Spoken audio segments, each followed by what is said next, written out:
I can't believe we have to make this commercial. It's ridiculous. You'll think it's ridiculous too.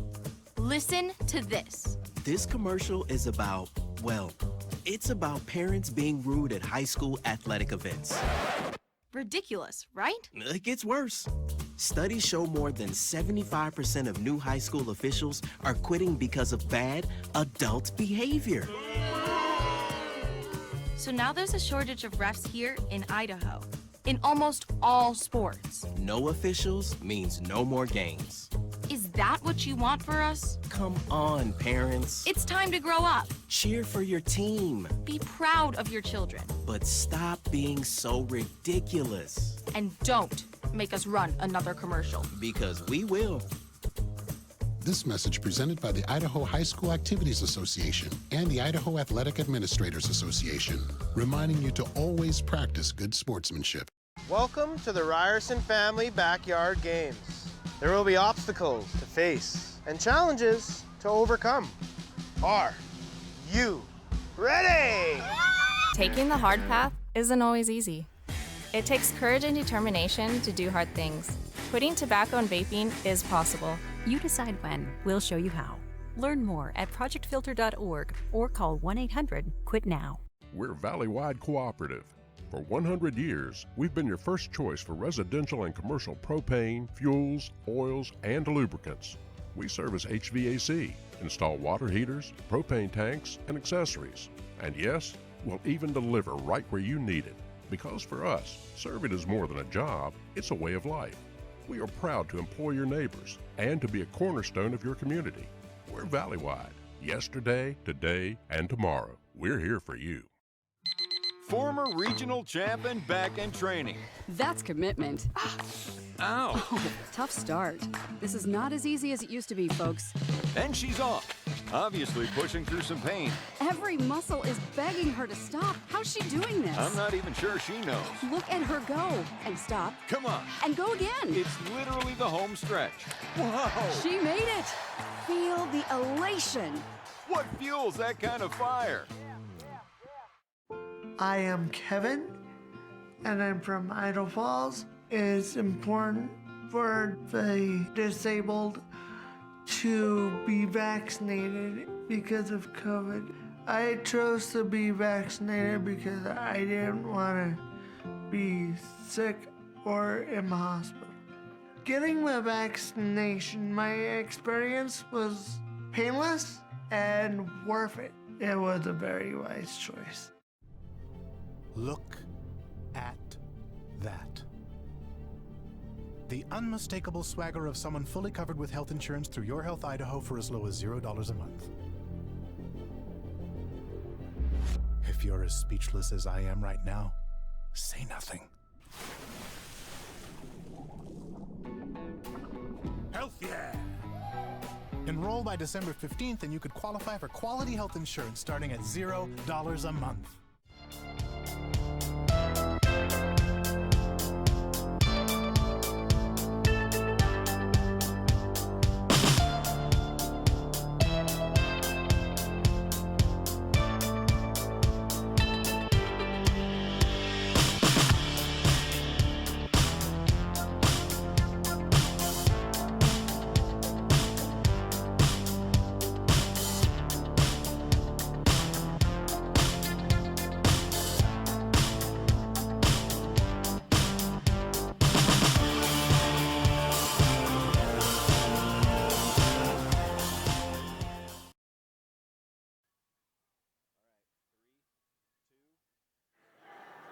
Good evening, everybody. Welcome to IdahoSports.com GameStreams production of the 2022 1A D2 semifinals here on IdahoSports.com. We're live here at Holt Arena. I'm Paul Kingsbury alongside the daddy of the Mac Daddies, Mr. Brandon Bainey. And we are happy to be here. It's the second half of a doubleheader here tonight. Right before this game, a great game between Skyline and Sandpoint. Skyline won that one, but we're going 4A all the way down to the 1A D2s, Brandon, and it's going to be a good one. The Dietrich Blue Devils versus the Garden Valley Wolverines. Garden Valley coming in 9-1 overall. Dietrich 10-0. So one loss between these two. and that one loss came to Council about midway through the season for Garden Valley. So coming into this one tonight here, friendly confines of Holt Arena. It's nice and warm, brand new turf. It's going to be a good one. Yeah, speaking of daddies, Dietrich's been saying, who's your daddy, to every 1A D2 team that stood in their way this year. It wasn't that long ago that Dietrich was the 1A D2 champs, right? Just 2 seasons ago. Yep. They are certainly the favorite coming into this game tonight. And yet, on the other side, Garden Valley, they started the year, 1-0, and then 2-0, and then 3-0. And we kept going, are they for real? Are they? And then 4-0, 5-0, 6-0. And you're like, okay, this team might be legit. They've been undersold a little bit throughout the year, and yet here they are in the Final Four, well-earned slot. Yeah.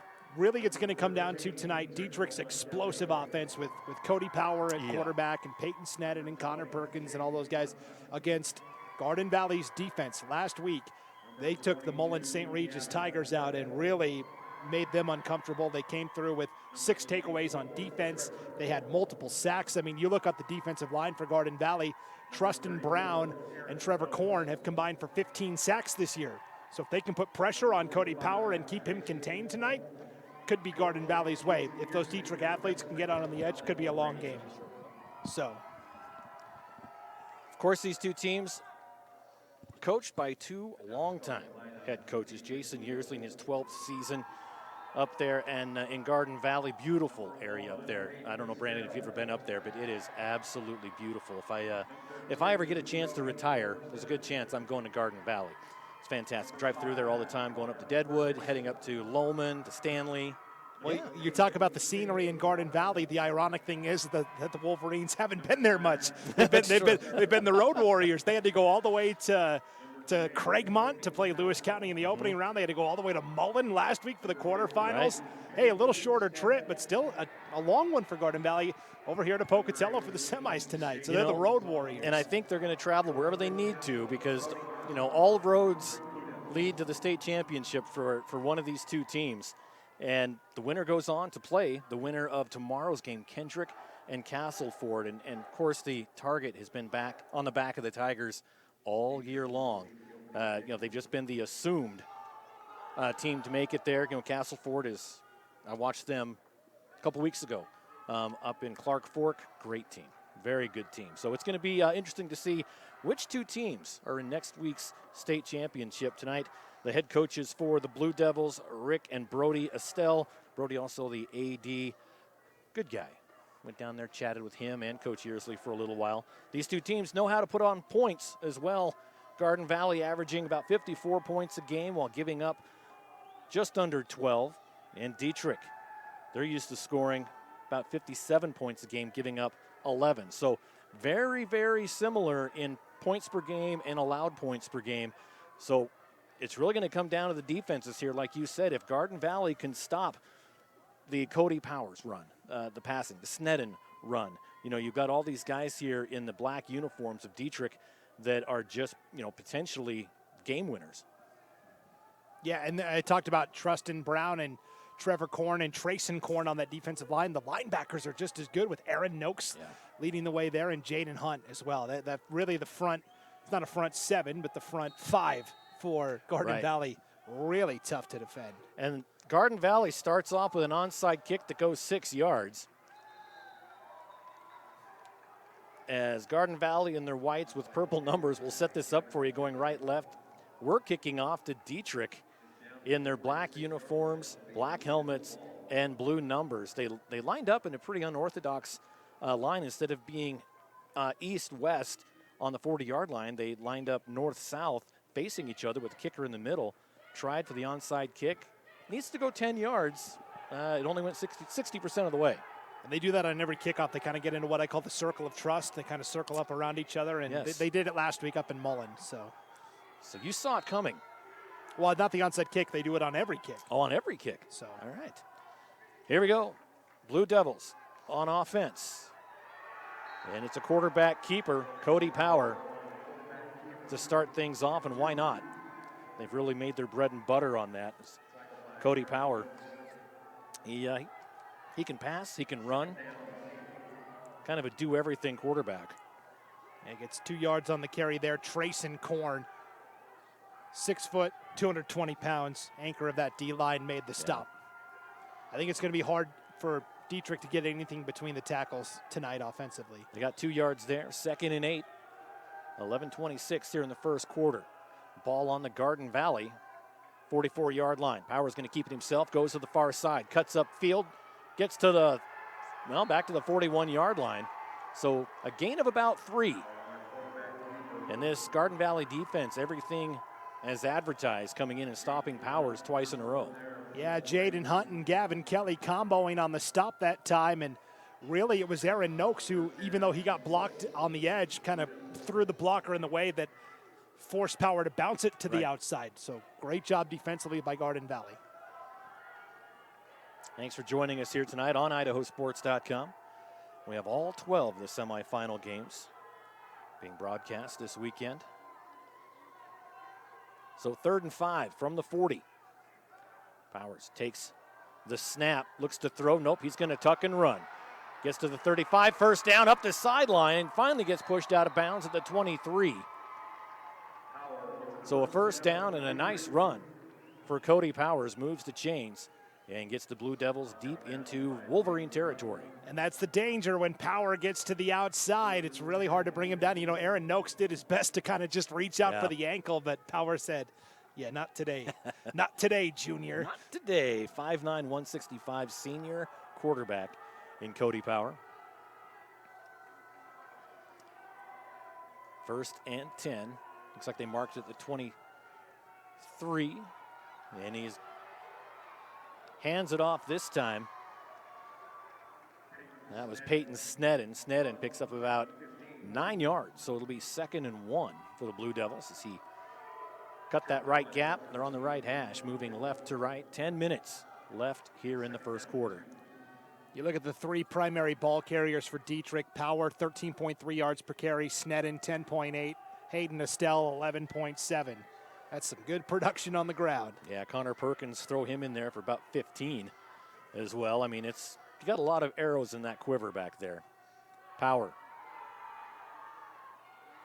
in trouble, being rushed, and he's going to get sacked back at the 24-yard line. That's Trayson Korn coming through on the sack for Garden Valley, but it was Trustin Brown, who's only a sophomore. I think he's really going to blow up in the 8-man game. He's got 8 sacks on the year for the Wolverines. He's the one that forced Power right into the waiting arms of Trayson Korn. Great job by the 2 defensive ends there.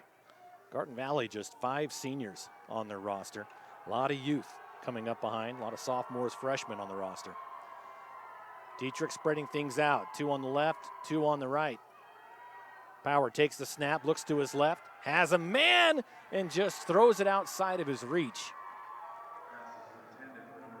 Yeah, that was a big, degree of separation. Zimmer, the corner out there on the far side for Garden Valley, gave a pretty big cushion to the Dietrich receiver Perkins, but Power just a little off on the throw, and now a big 4th and 9 here. It is a big 4th and 9, and I don't think Dietrich has seen a lot of 4th and 9s this year. There's probably been a few, but not a lot. Of course, Perkins, just a sophomore on the team. So they put 4 up front, 1 on each side.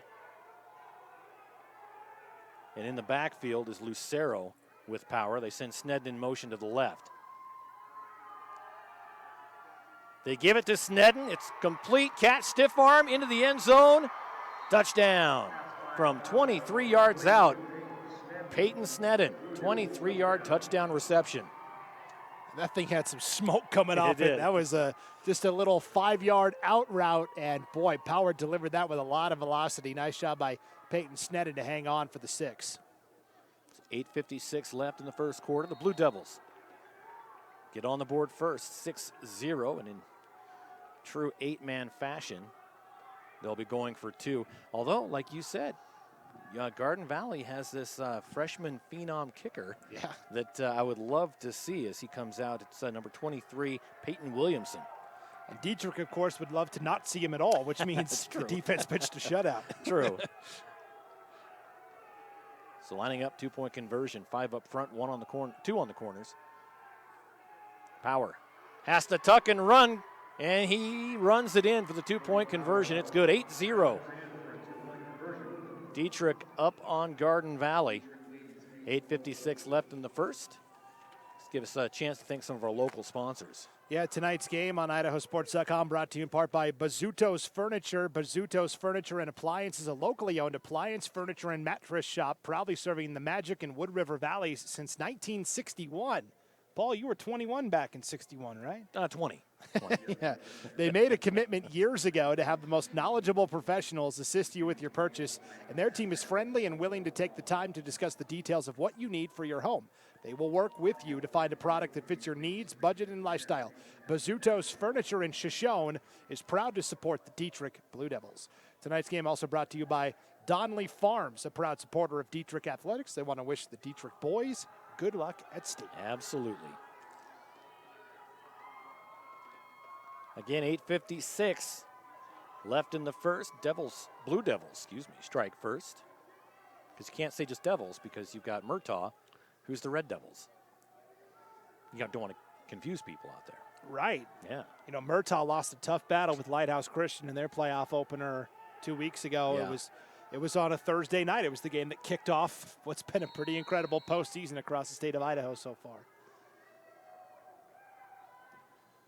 So Dietrich kicking off left to right, back to receive is number 20, Jaden Hunt, and can't handle it. He has to pick it up and run. He's got some room. Heads to the sideline, barrels over a defender, and gets to about the 27-yard line. I think that was Hudson Lucero that he bowled over coming up on that side.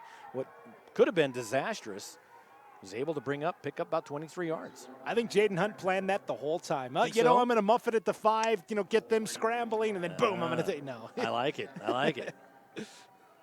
So 1st and 10, looks like it's going to be the 27-yard line.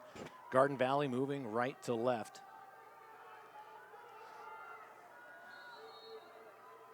Under center, 2 backs behind him. Turns, hands it off. He's met immediately and might have gotten a yard on forward progress. Yeah. Ball carrier there, number 22. That was Gavin Kelly. Yeah, I was just going to say Gavin Kelly on the carry, and Garden Valley makes no bones about it. We're going to run straight up the middle and pound it at you. That's what they did last week. Kelly had 134 yards and a touchdown, was our IdahoSports.com player of the game in the win over Mullins St. Regis. This time the handoff goes to the right side to Aaron Noakes. Noakes picks up about 2.5 yards, brings up 3rd and 5 for the Wolverines.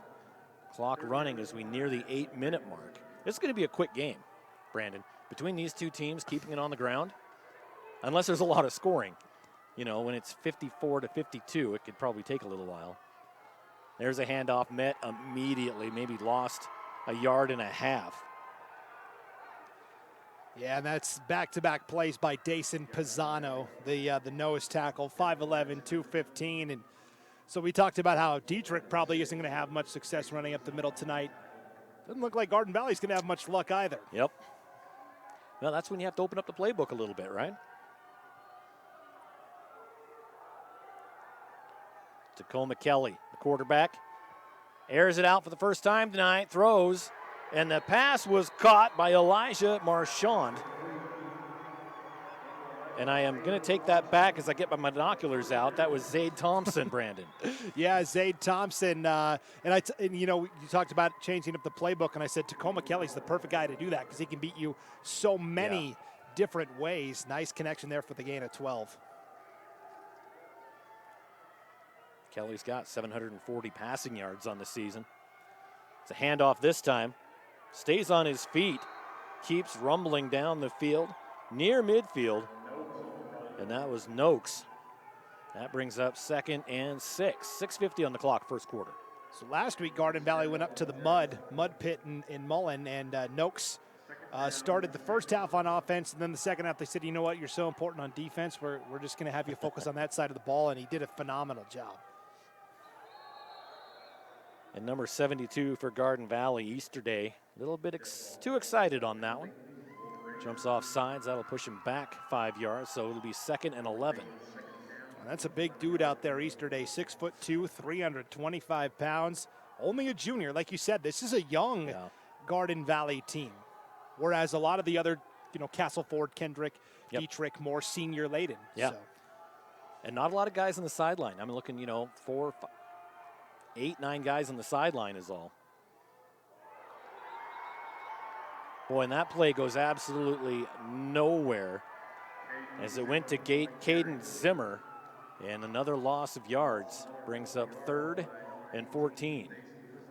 Yeah, Zimmer, they like to do this with their tight ends. They'll run little end arounds, and yeah, that time Dietrich, well rehearsed defensively, loss of 3. Not a lot of guys on the Garden Valley side. Dietrich, they've got 26, 27, one of the biggest programs they've had. 5:47 clock running here in the first.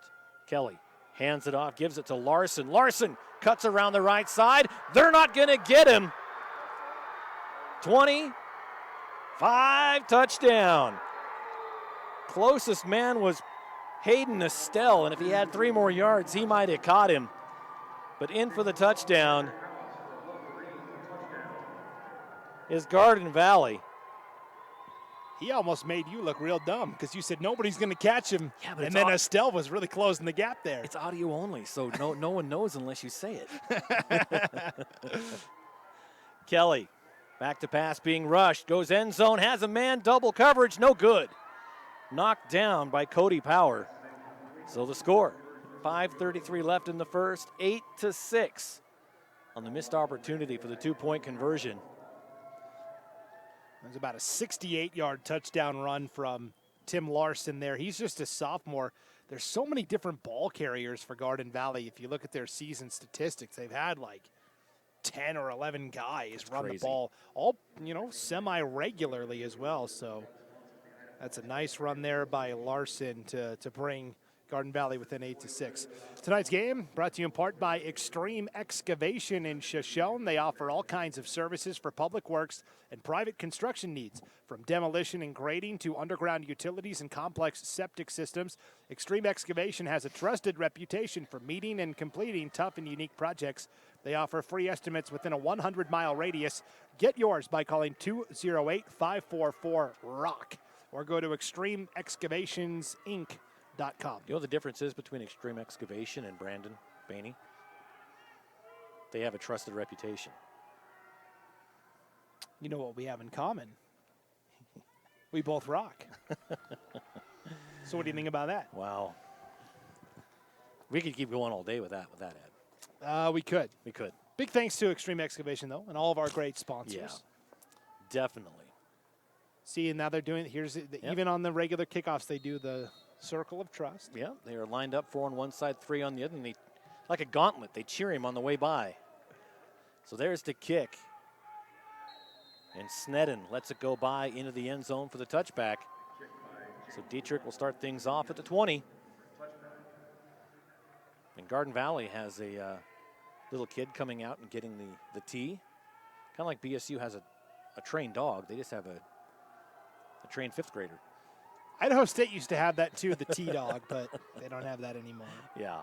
But, that's one thing that with both these teams, these small schools, these kids are the future of the program. And, these are their brothers and their cousins coming up. And they start getting tees, and the next thing you know, they're a Cody Power and they're a Tacoma Kelly leading their teams. Here it is.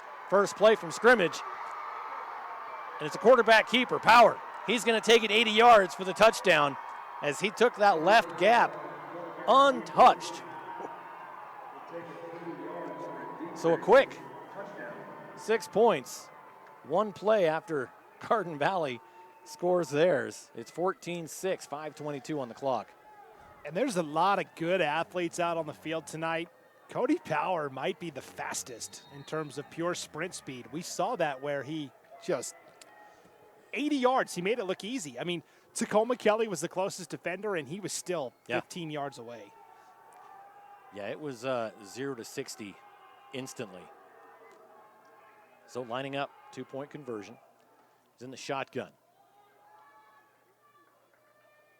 Perkins to Sneddon into motion to the left. Same play they ran last time. Thrown up, caught by Sneddon. 2 points on the board. 16-6, 10-point lead for the Blue Devils with 5:22 left in the first quarter. We talked about each of these teams averaging mid-50s, mid to high 50s per game. And it was going to come down to defense because each team only gives up right around 10 points a game. So it's either going to be really low scoring or really high scoring. And so far, so good. Yeah, 10-point lead for the Blue Devils. And allowing 10 points per game, that's like unheard of in 8-man football. Oh, yeah. Like a good defense will usually allow like 30, but outstanding work by both of these teams. Tonight's game brought to you in part by Garden Valley Homes and Land. Looking for that perfect mountain getaway? When you're stuck in a booth with Kingsbury, yeah, you sure are. Call Garden Valley Homes and Land in beautiful Garden Valley, Idaho. Local agents you can trust to help you every step of the way. The road home starts with Garden Valley Homes and Land. Call 208-462-6102 or visit their website at gardenvalleyhomesandland.com to schedule an appointment. Garden Valley Homes and Land wants to wish the Wolverines good luck at state. I would much rather be in a mountain hideaway than stuck here with you. Wow. 2 in the same end. So that's how it's going to be. And we've got 3.5 quarters left. Oh, this is going to be fun. And 4 more games tomorrow. Oh, crud. I forgot about that. 4 games tomorrow, starting at 11 o'clock in the morning. I wasn't even awake at 11 o'clock this morning. It was a late night. I think I'm just going to camp out here at Holt Arena tonight. Yeah. Sleep on the turf. Might as well. It's soft, squishy. Left-footed kicker for Dietrich. Kickoff, and it is muffed by number 11. Thompson picks it up. And he makes maybe a couple yards on that kickoff return to the 32-yard line. So Garden Valley, both of their offensive drives have started right about the 32-yard line. Let's see how this one turns out. It's 5:16 to go. They're down 10 to the Blue Devils, 16-6. And the same thing happened last week. Garden Valley fell behind early 6-0 to Mullen St. Regis. That was a game outdoors in bad weather, so pretty similar to the 10-point deficit they're facing here. They never panicked. They stayed calm. And then they rattled off like the next 30 points. And that's what you have to do. I mean, there's no sense panicking when there's so much time left. And you can get runs like that right up the middle by Gavin Kelly. He picks up 7 quick yards. That brings up 2nd and 3 as we hit the 5-minute mark. Garden Valley moving right to left now. Under center, takes the snap. Another handoff goes to Gavin Kelly. Close to a first down. We'll see what the spot is. I think he was never officially down, and then he kind of got flipped over on his back, and he reached behind his head to stretch out for the first down. Nice run. Yeah, sometimes you see those guys where it's the play's not over. They're not down, but the official will blow it dead. I've seen it where they break away and run, and the official's like, I'm so sorry. Sorry about that. Another handoff wrapped up immediately by Emmett Zimmers.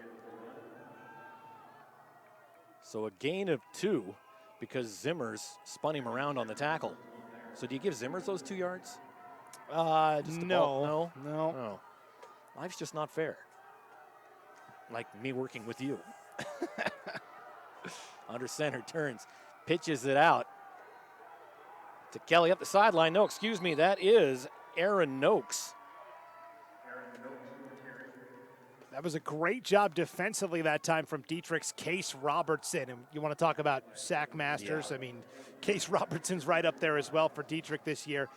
Blew through his blocker, which is what forced Noakes to the outside. Otherwise, Noakes was able to cut that up earlier and probably pick up more yardage. So 3rd and 5 at the 49-yard line.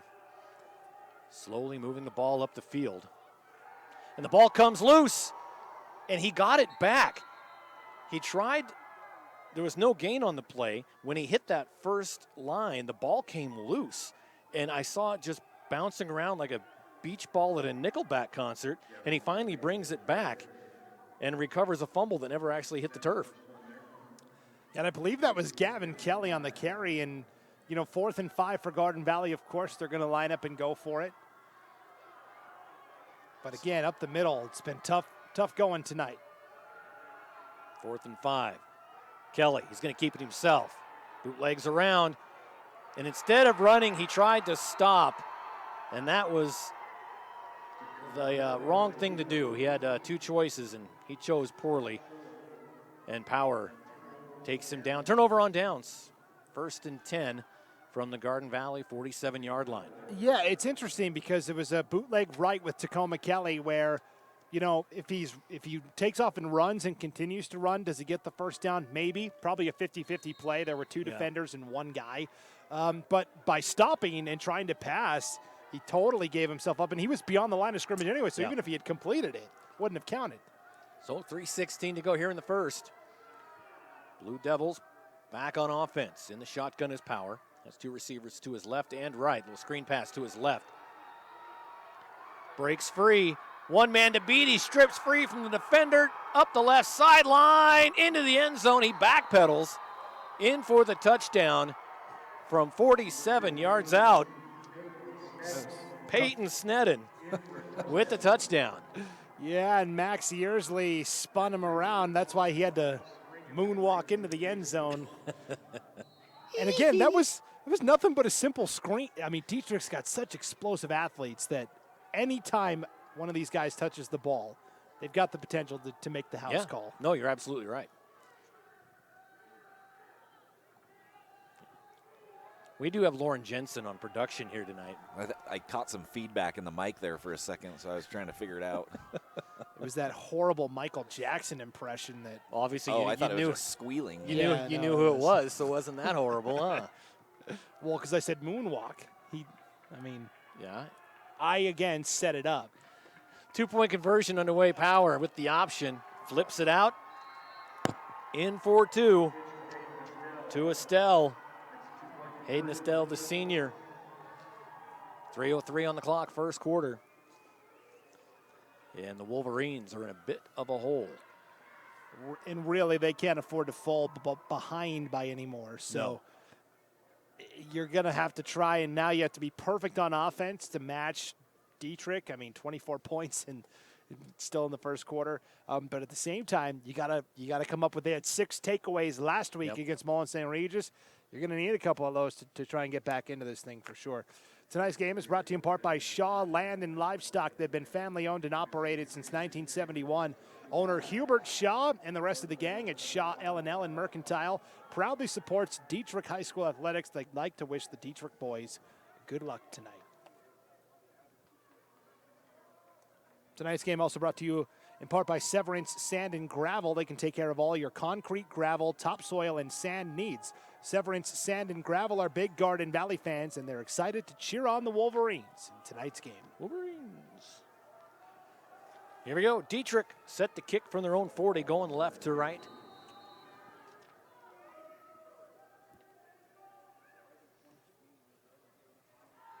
And it's caught at the 30, and again, Muff, they're going to reverse it back the other way. And still inside the 30 is where they are just destined to start every offensive possession tonight. This time, they're at the 34. Yeah, Zimmer handed off to Gavin Kelly that time. I think if Zimmer keeps that, he actually gets more return yardage there. But you go with what was called, right? Yes, and with veteran players, sometimes it's like a read option. They have the option to hand off or keep it. But 2:56 on the clock, 24-6. Garden Valley. Kelly under center, takes the snap, hands it off, gives it to Yearsley. Yearsley goes around the right side. He's got some room to run. He gets pushed out of bounds about a yard shy, so it'll be 2nd and 1 from the 43-yard line. Max Yearsley, just a freshman, big part of the future plans for Garden Valley, but he's also a pretty big part of the present. You know, he plays more on defense than offense. He had an interception last week defensively, but occasionally they put him in there at tight end, and we saw him on the end around there. He's got 20 carries on the season, about 360 yards. He can add 9 more to that. There's another handoff. Went nowhere. That'll bring up 3rd and 1. Gavin Kelly was fighting to try and get it, but gets a half a yard, officially 3rd and inches still. And Kelly coming off, going to the sideline, looking a little woozy. He's going to have a seat. And he's a big part of what they do offensively. Like I said last week, he had 134 yards and a touchdown, and basically they gave the ball to him and Trevor Korn in the second half in bad weather. And yeah, that's a lot of yards when you're playing in slot. Yeah. Back in the same set under center. Kelly He's going to tuck and run, comes to the near side, and he gets absolutely buried at the 35-yard line. And then helped up. Dason Pisano in there again, leading the charge with the sack. Snedden was in there as well. Case Robertson was in there. And Tacoma Kelly is such an explosive athlete, kind of like Cody Power. If you get him out on the perimeter, it's really hard to keep him contained. But, boy, this Dietrich defensive front doing a phenomenal job tonight. A lot of confusion here from Garden Valley. A lot of substitutions. Coming in late is Tim Larson. Kelly. No, it's Korn takes the snap, throws downfield. In and out of his hands. Opportunity for a pass interference. The official says no. So Garden Valley will do this where Trevor Korn will come in and play quarterback as well. He's just a sophomore. He's got kind of a deeper arm than Tacoma Kelly. And then what do? They put Tacoma Kelly at a wide receiver. That was the intended receiver on that last play. And I don't know. It looked like Connor Perkins got there a touch early with the reach around, but nice pass breakup by Perkins on the turnover on downs. Minute 9 left here in the first quarter of play, 24-6. 1st and 10 on the turnover on downs for Dietrich, where they've gotten Hayden Estelle. Takes the handoff and another touchdown, but there is a flag down, 2 flags down, so Hayden Estelle takes it in from 38 yards out. There's a lot of hankies on the carpet out there. I feel like the count from Sesame Street. 1, 2, 3, 3 flags. There was almost every official threw one there. Pretty clearly against Dietrich, I guess, huh? Helmet to helmet, it looks like.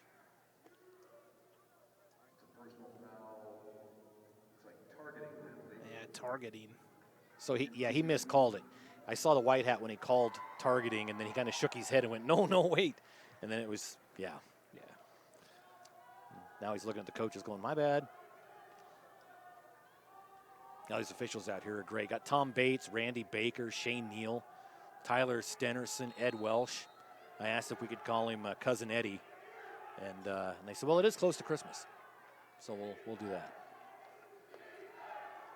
61 seconds left in the first. Touchdown called back. It's now 1st and 20 for Dietrich. Lined up at the Garden Valley 46-yard line. Let's see if they can just do a one-play score again. It's a pitch coming to the near side. And brought down is Peyton Snedden at the 39-yard line. So almost back to the original line of scrimmage. Instead, it's going to be 2nd and 11. Clock is running, 40 seconds. They don't seem to be in a big hurry.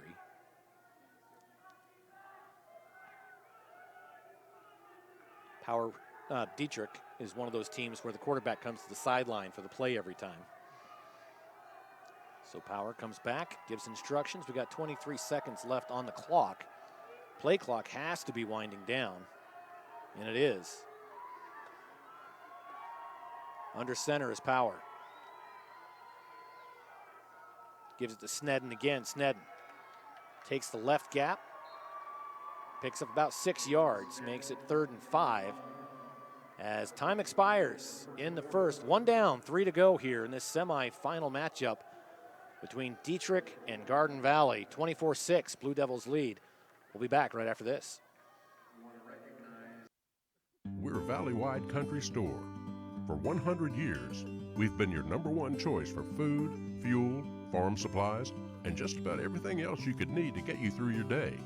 We know you work until the job is done, and so do we. For gas on the go, or a little extra to help you get down the road, you can count on us. We are proud to employ your neighbors and to be a cornerstone of your community. We're valley-wide. Yesterday, today, and tomorrow. We're here for you.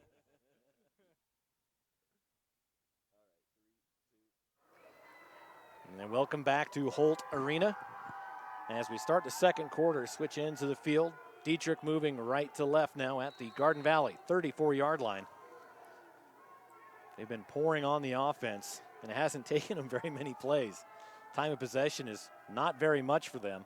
As there's a pass complete to Perkins. Perkins takes a step to 20, to 15, and gets pushed out of bounds inside the 10. That'll be at the 9-yard line.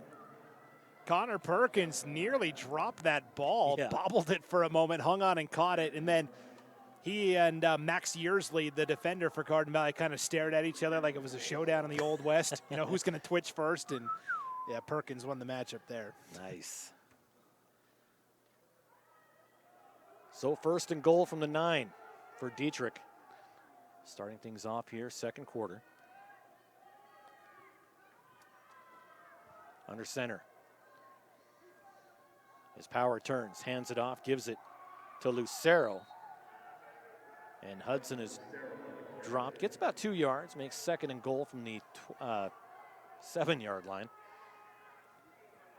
I want to say it's been a long day, but it's actually been a short day. Been a long day for both of these teams. They had to travel all the way over here to Pocatello, and a lot longer for Garden Valley. Yeah, and I guess they figured, hey, while you're making the long trip over, we know you're staying the night. We might as well give you the late game. Yeah, right. Lined up, 2nd and goal from the 7. Power turns, rolls to his right, throws, caught at the goal line, touchdown. Pass complete to number 5, Connor Perkins. Put another 6 on the board. Lead goes to 24, 30-6 Blue Devils.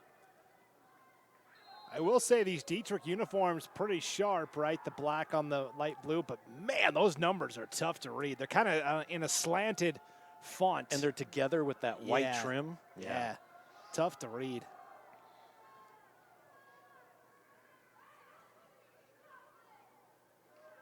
Yeah, 15, 18, 5, 6, 2, 5, what is it? Lining up, 2-point conversion. Peyton Snedden goes in motion left to right. Power keeps it. He's got the option. Nope, stops. Rolls the other way. Stays on his feet. I thought he was down at the 15. Gets tackled from behind. He's down at the 10. So 2-point conversion, no good. Aaron Noakes, the man, making the tackle at the 10. Well, he needed a couple of nukes to bring down Cody Power there. Nuclear power. 11:05 to play here before halftime. Man, you should have saved that one for later. Yeah. You gave 2 good ones there in the same call. Well, 30-6. That's what we've got. We do want to thank you for joining us here on IdahoSports.com this evening for second game of our doubleheader. We got 4 games tomorrow, including that Kendrick Castleford game. Winner of that one plays the winner of this one for the Big Blue Trophy next weekend. That game is at Lewiston High School, 4 o'clock Pacific time. And our own Ryan Skaggs and Brandon Fury will be on the call on that one. Make sure you tune in and listen. And that's really opposing styles where Kendrick's got this, 25 to 30 man roster, only 1 senior on the team. Castleford rolls with 12 guys. Yep. They got 12, and most of them are seniors. So this is kind of the Wolves' year. Yeah, that Kendrick team is just kind of a once in a generation type of team over the last few years. And yet, people I talk to up north say they're doing this in junior high too. They're running roughshod over everybody, so we're looking at maybe a prolonged run of excellence. What I've found in my 20-plus years is every school's middle school and JV is undefeated. Right. So there's the kickoff. Coming back, taking it to 15, coming to the near side, trying to get something. Makes a cut, comes back, breaks free. Tacoma Kelly makes some moves. And he is going to run it back. Serpentines into the end zone. Looking for flags, I don't see any. He was dead to rights here, back at about the 30-yard line, and made some techno bowl, bow kind of moves and ran in for the touchdown on the kickoff. I'm trying to figure out, I'm gonna officially call that an 85-yard kick return. 15, yeah. Because he was running side to side so much. At one point, he was like back around the 10 when he was like reversing field. And you know what it was? He stopped. He stopped on a dime and got the defender to commit to fly past him. And that small half a second beat that he stopped allowed him to break free. What a run by Tacoma Kelly. 30-12. Can't come back all at once. It's one touchdown at a time. And we were going to see the kick from the phenom you were telling me about. But instead, the snap was off the mark. They tried to make something out of nothing, and nothing is what they got. Yeah, Peyton Williamson is 8 of 11 on PATs this year. 70%. And that one wasn't his fault. Nope. Just bad snap. So 10:46 left. 30-12. In the 8-man game, the score is rarely out of reach until you get into that latter part of the third quarter. Unless it's, I did a Raft River Lapway game once up in the Kibbe Dome where it ended up being 104 to, 30-something. Are you sure it wasn't basketball? Positive. Wow. First quarter took exactly 1 hour. Oh, man. Who won, Lapway? No, Raft River won 104 to, 30-something. Oh. Yeah. I'm so used to Lapway's basketball team, putting up 100 points on opponents. It was right when Lapway was getting their football program back. And really, it was very organic. They didn't try, really. And it was just one play touchdown. I believe for the second year in a row, Lapway basketball is going to play a 5A opponent. Of course. This year. I think it might be Post Falls. Don't quote me on that, but. Garden Valley lining up for the kickoff. Again in this, I'm not sure I've ever seen this style of kickoff. And they go for the onside kick again. Is it going to go 10 yards? It doesn't. They touch it at the 9-yard mark. So Dietrich will get it just inside the 50-yard line at the 49. It was going to go 10, and then I believe that was Max Yearsley jumped on it. I like the idea because, if you don't get the onside kick, you're giving Dietrich the ball at the 50, but on the other side of the coin, you haven't stopped Dietrich once tonight, so who cares if they start from the 30 or the 50. And one thing I've seen in the last couple of years more and more is instead of an onside kick, they literally punch it 5 feet off the ground and hope that it hits one of those guys up front. And I've seen that be more successful than the traditional onside kick. The guys up front don't like it because they have this missile coming at them at 150 miles an hour.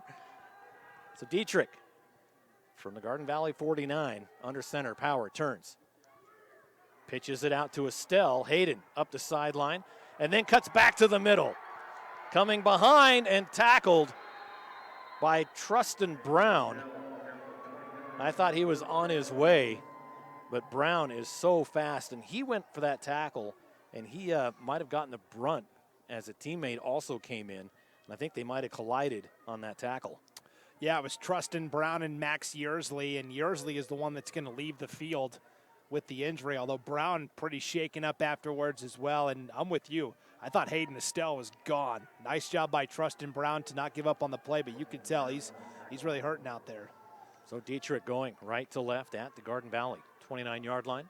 1st and 10 at the 10-minute mark, second quarter. Power turns, hands it off to Snedden, and Snedden is wrapped up.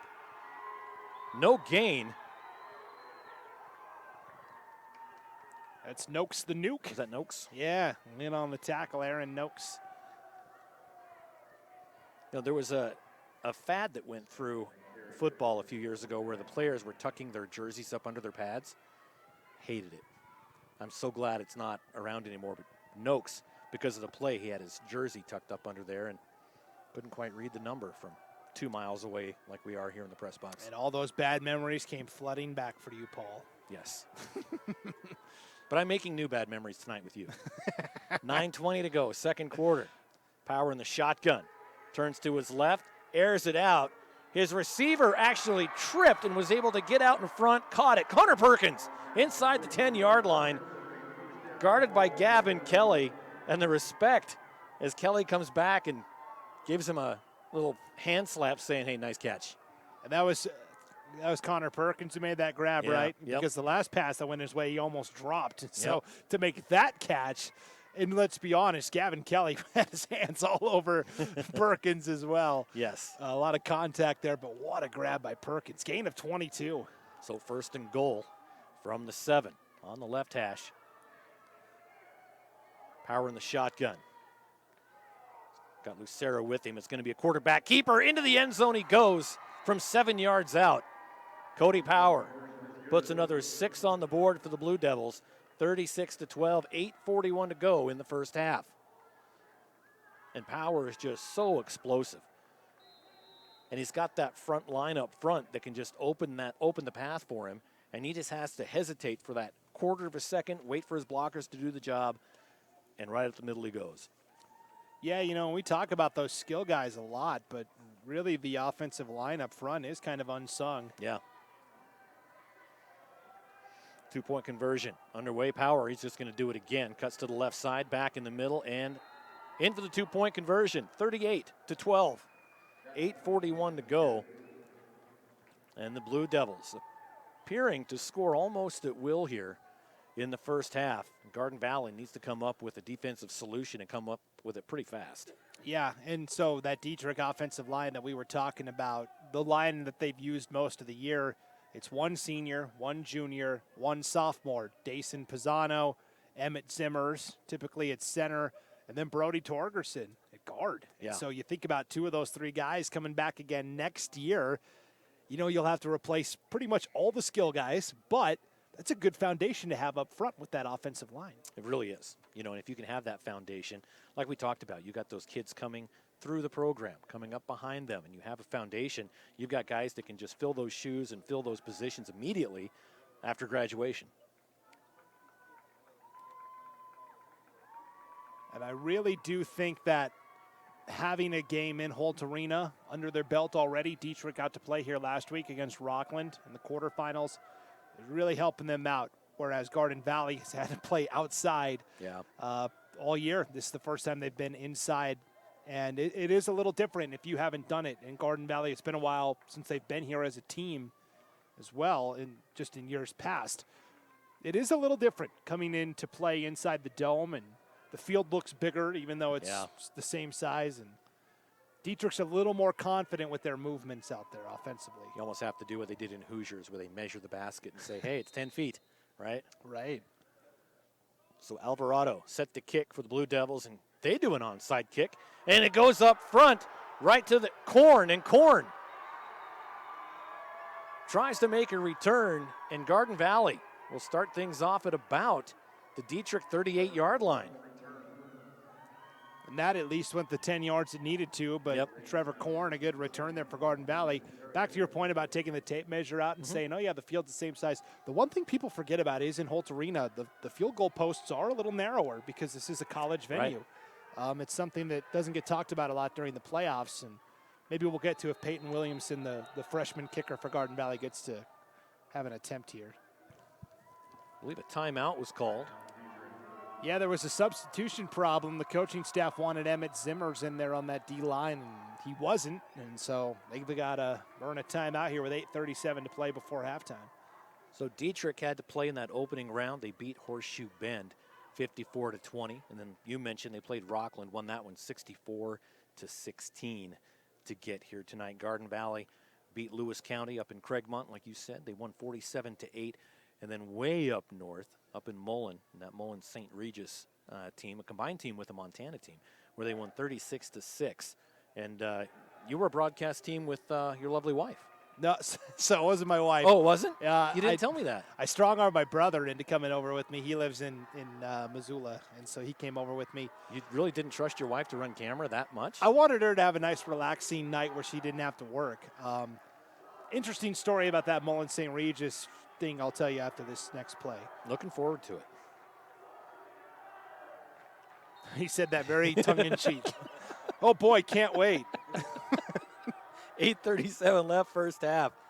Rolling back, Kelly from the 45, airs it out, has a man downfield.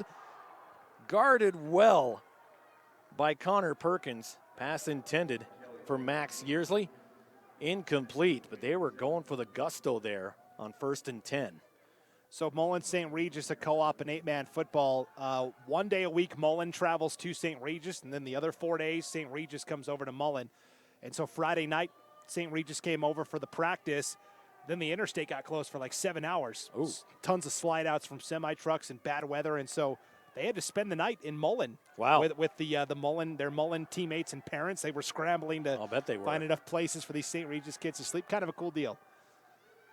Going for another pass, and he's going to get wrapped up, and no, he he broke free, but they blew the play dead. And the quarterback there was number 24, Trevor Korn. You know, and I guess did Dietrich let go because of the whistle, or did the whistle come? Yeah, I think chicken egg. Yeah, I think they were expecting the whistle, and anyways. Well, either way, they're going to mark it down officially as a sack. So it's now 3rd and 14, just under 8 to play in the first half. Garden Valley moving left to right at the Dietrich 42. Rolling around in trouble. This is Kelly, and Kelly is going to get buried right at midfield. That's a big sack and a big loss of yards for Garden Valley. That brings up 4th and a really long way. Yeah, it's Peyton Sneddon coming up on the sack. A loss of 6 there for Tacoma Kelly. And this Garden Valley offensive line just is not giving Kelly any time to breathe. I mean, as soon as he rolls out, there's a defender right there in his face. Yeah. And I mean, this is why Dietrich's 10-0, right? Oh, that's absolutely right. You have to look at, Garden Valley's only lost 1. So both these teams, all they do is win, win, win. 72 hustling back out to get on the line. So 4th and 20, they're either going to go for it or do a quick punt. They roll it out, give it to Kelly. Kelly airs it out downfield, overthrows the intended receiver, Zaid Thompson, and it's a turnover on downs at the 48-yard line. 1st and 10 for Dietrich. And these are all things that Garden Valley did last week on the road at Mullen St. Regis. They did the double pass with Gavin Kelly. They tried the trick plays, and this is going to sound weird, but up there in that sloppy weather, it actually worked a little better because nobody had good footing. It slowed the defense down, right? Yeah. And if the team knows what's coming, they can get it, that slop will just put things in slow motion, basically. Yeah. Where here on this brand new turf, yeah, it's almost double speed. So Dietrich moving right to left at their own 48-yard line. 6:40 to go first half. Power trying to find somebody to pass to. Has time, airs it out downfield. One-on-one coverage goes up, brings it down at the 28-yard line.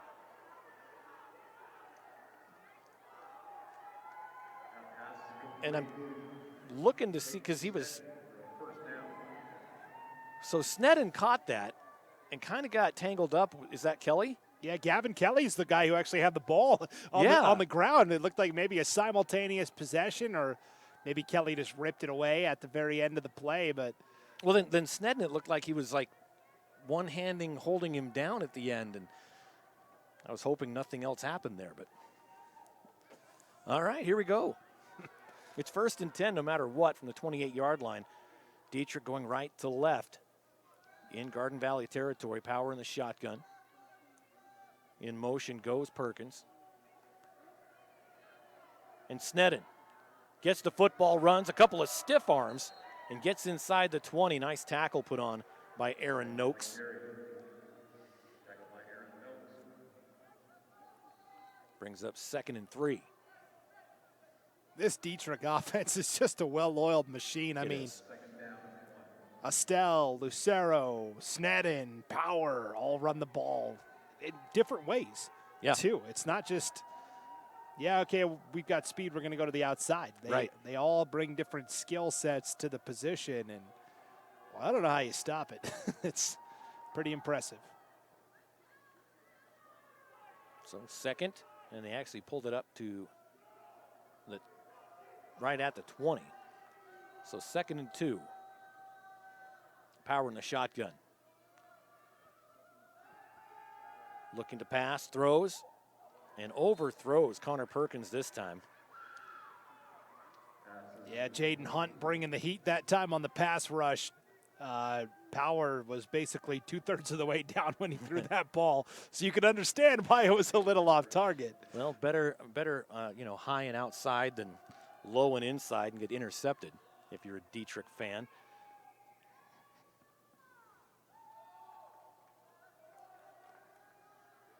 Just under 5 to play here in the first half, 38-12.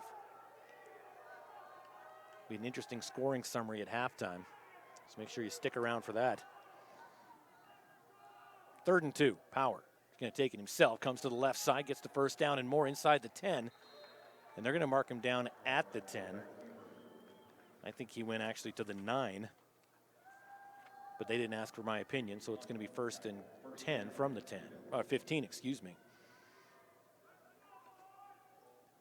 So we'll have the halftime stats for you, keeping in mind that it's Bainey math a little bit, right? Might be off a yard or two. I doubt it. And maybe we got to check in with Lauren Jensen back in the studio, get us some updates on the scores, because I snuck a peek. Rocky Mountain and Rigby tied 27-all in the 4th quarter. Ooh. That's 5A at the complete opposite end of the spectrum. But still, that's exciting. 1st and goal from the 1st and 10 from the 15. I give up. Power throws. It's complete. But a nice tackle at the 5-yard line. That could give them the first down. That was a great tackle by Max Yearsley, saving that touchdown. Yeah, and that was Case Robertson on the reception, his first grab tonight for a gain of 10. And unlike you, Paul, you big quitter, Max Yearsley sure didn't give up on the play. He didn't. I'm waiting, kind of like Garden Valley. I'm waiting for halftime so I can get some orange slices and a Capri Sun and kind of reset.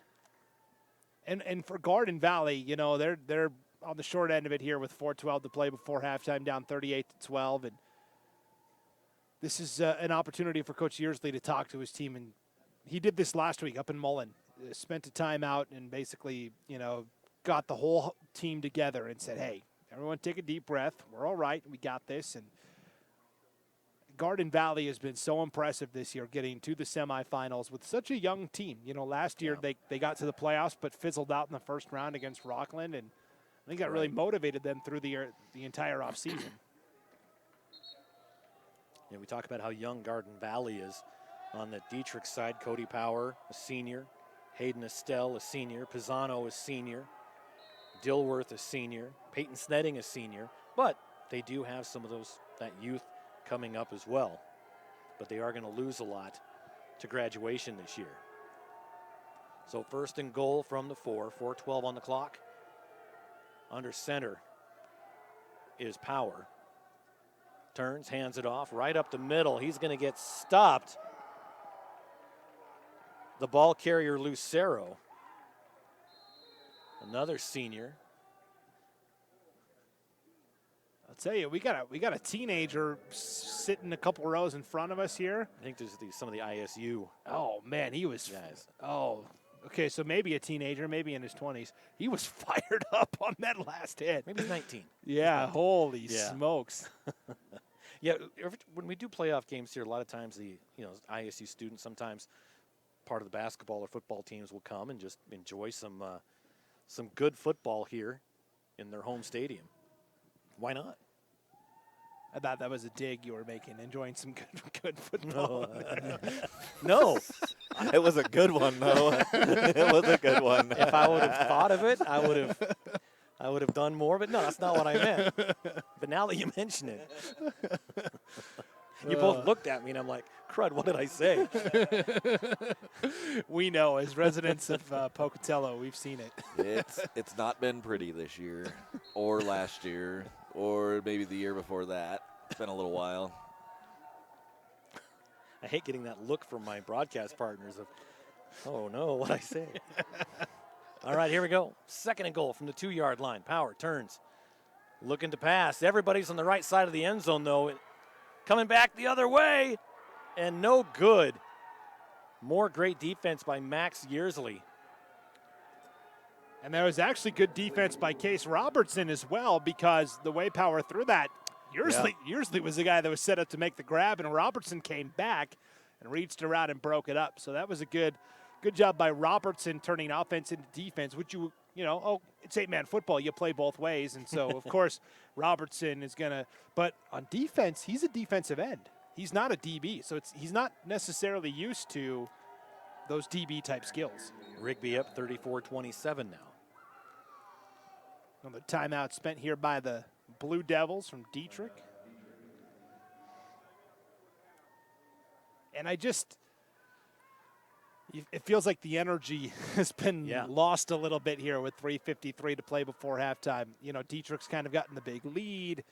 Holt Arena, especially when it's 8-man teams that are playing, not because, they don't have a lot of fans. It's just that the communities are so small that even if they fill it, it's still, it's a 10,000-seat arena. So it can be kind of empty and cavernous. And I don't know, right now it's just not much energy to the game. But no, not yet. And you get that 38-12. And even though the kids are trying hard down on the field, makes it tough. But, one thing about Jason Yearsley and his coaching staff, you take a look at him after that timeout, and they're pumped up. You see him yelling at him, saying, let's go, let's go. They're not giving up. They have every intention of playing next week.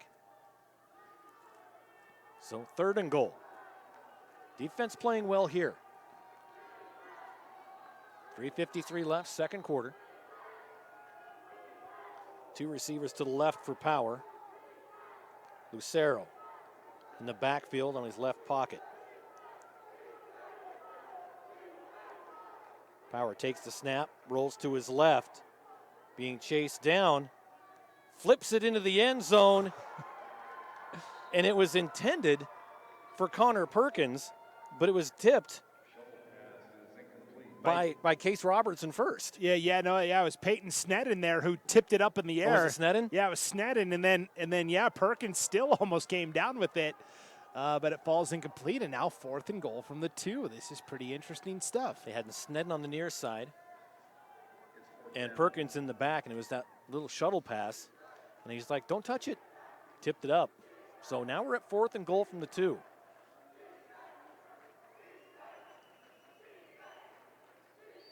You hear that in the background, hopefully, and that is the Garden Valley team cheering defense that loud. Here we go, Power in the shotgun. Lucero to his left, Sneddon to his right, and he's going to take it himself. Comes left, cuts right. 2 yards out, in for the touchdown. And Power makes it 44-12 with 3:41 left in the first half. How many touchdowns does Power have? So Power's got 3 rushing touchdowns and 3 passing touchdowns. So, doing the math there, that's a total of 6. Last I checked, 3 and 3. In the first half. Oh, I thought you were saying wow and how long it took me to arrive to the conclusion that he had scored you always think 6 the times. Worst. You think the worst of me. 2-point conversion underway. Power scrambling, throws, and incomplete. As Gavin Kelly puts on the pass defense intended for Sneddon. So score remains 44-12. Blue Devils with the lead. 3:41 to go in the first half. In Idaho Sports, your tournament coverage destination for sure. We've got updated brackets, the score schedules, rosters for every team on the site. And in basketball, starts tonight. Girls basketball started tonight, so we'll have scores up from that later tonight. Okay, yeah, we will we'll get those. I've got nothing to do. I'm at a hotel. Yes, and so it's always a quandary this time of year because there's a lot of football coaches that are also girls basketball coaches, right? So how do you split that? I mean, right here at Dietrich, Rick Estelle is the head football coach and also the head girls basketball coach. You lean on your assistants, but I think the assistants are down here with him maybe. Yeah, I mean, that's the thing. And, of course, Garden Valley, we talk about Tacoma Kelly, Gavin Kelly. Heather Kelly is the boys basketball coach. That's right. Has been for a few years. Yeah. Great coach.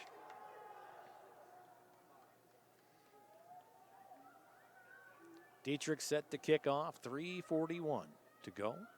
Dietrich going right to left. Let's see if they onside it again. Nope, they choose to kick deep. And it's going to be picked up by Tacoma Kelly. Kelly coming to the near side, being chased from behind, and gets brought down at the 25-yard line. They're going to say 26-yard line. And even though he didn't make the tackle on the play, Cody Power was like shot out of a cannon on the coverage. The blocker didn't even have a chance to touch Power because he had already sprinted past him, and that's what forced Tacoma Kelly to cut it back inside to where a Dietrich teammate could make the tackle. So Cody Power doing it all tonight. So Garden Valley 1st and 10 from their own 26-yard line. 2 receivers on the left, 1 on the right. And in the backfield is Korn.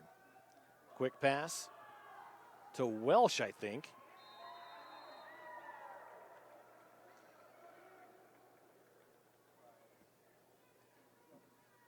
No, it looked like they direct snapped that.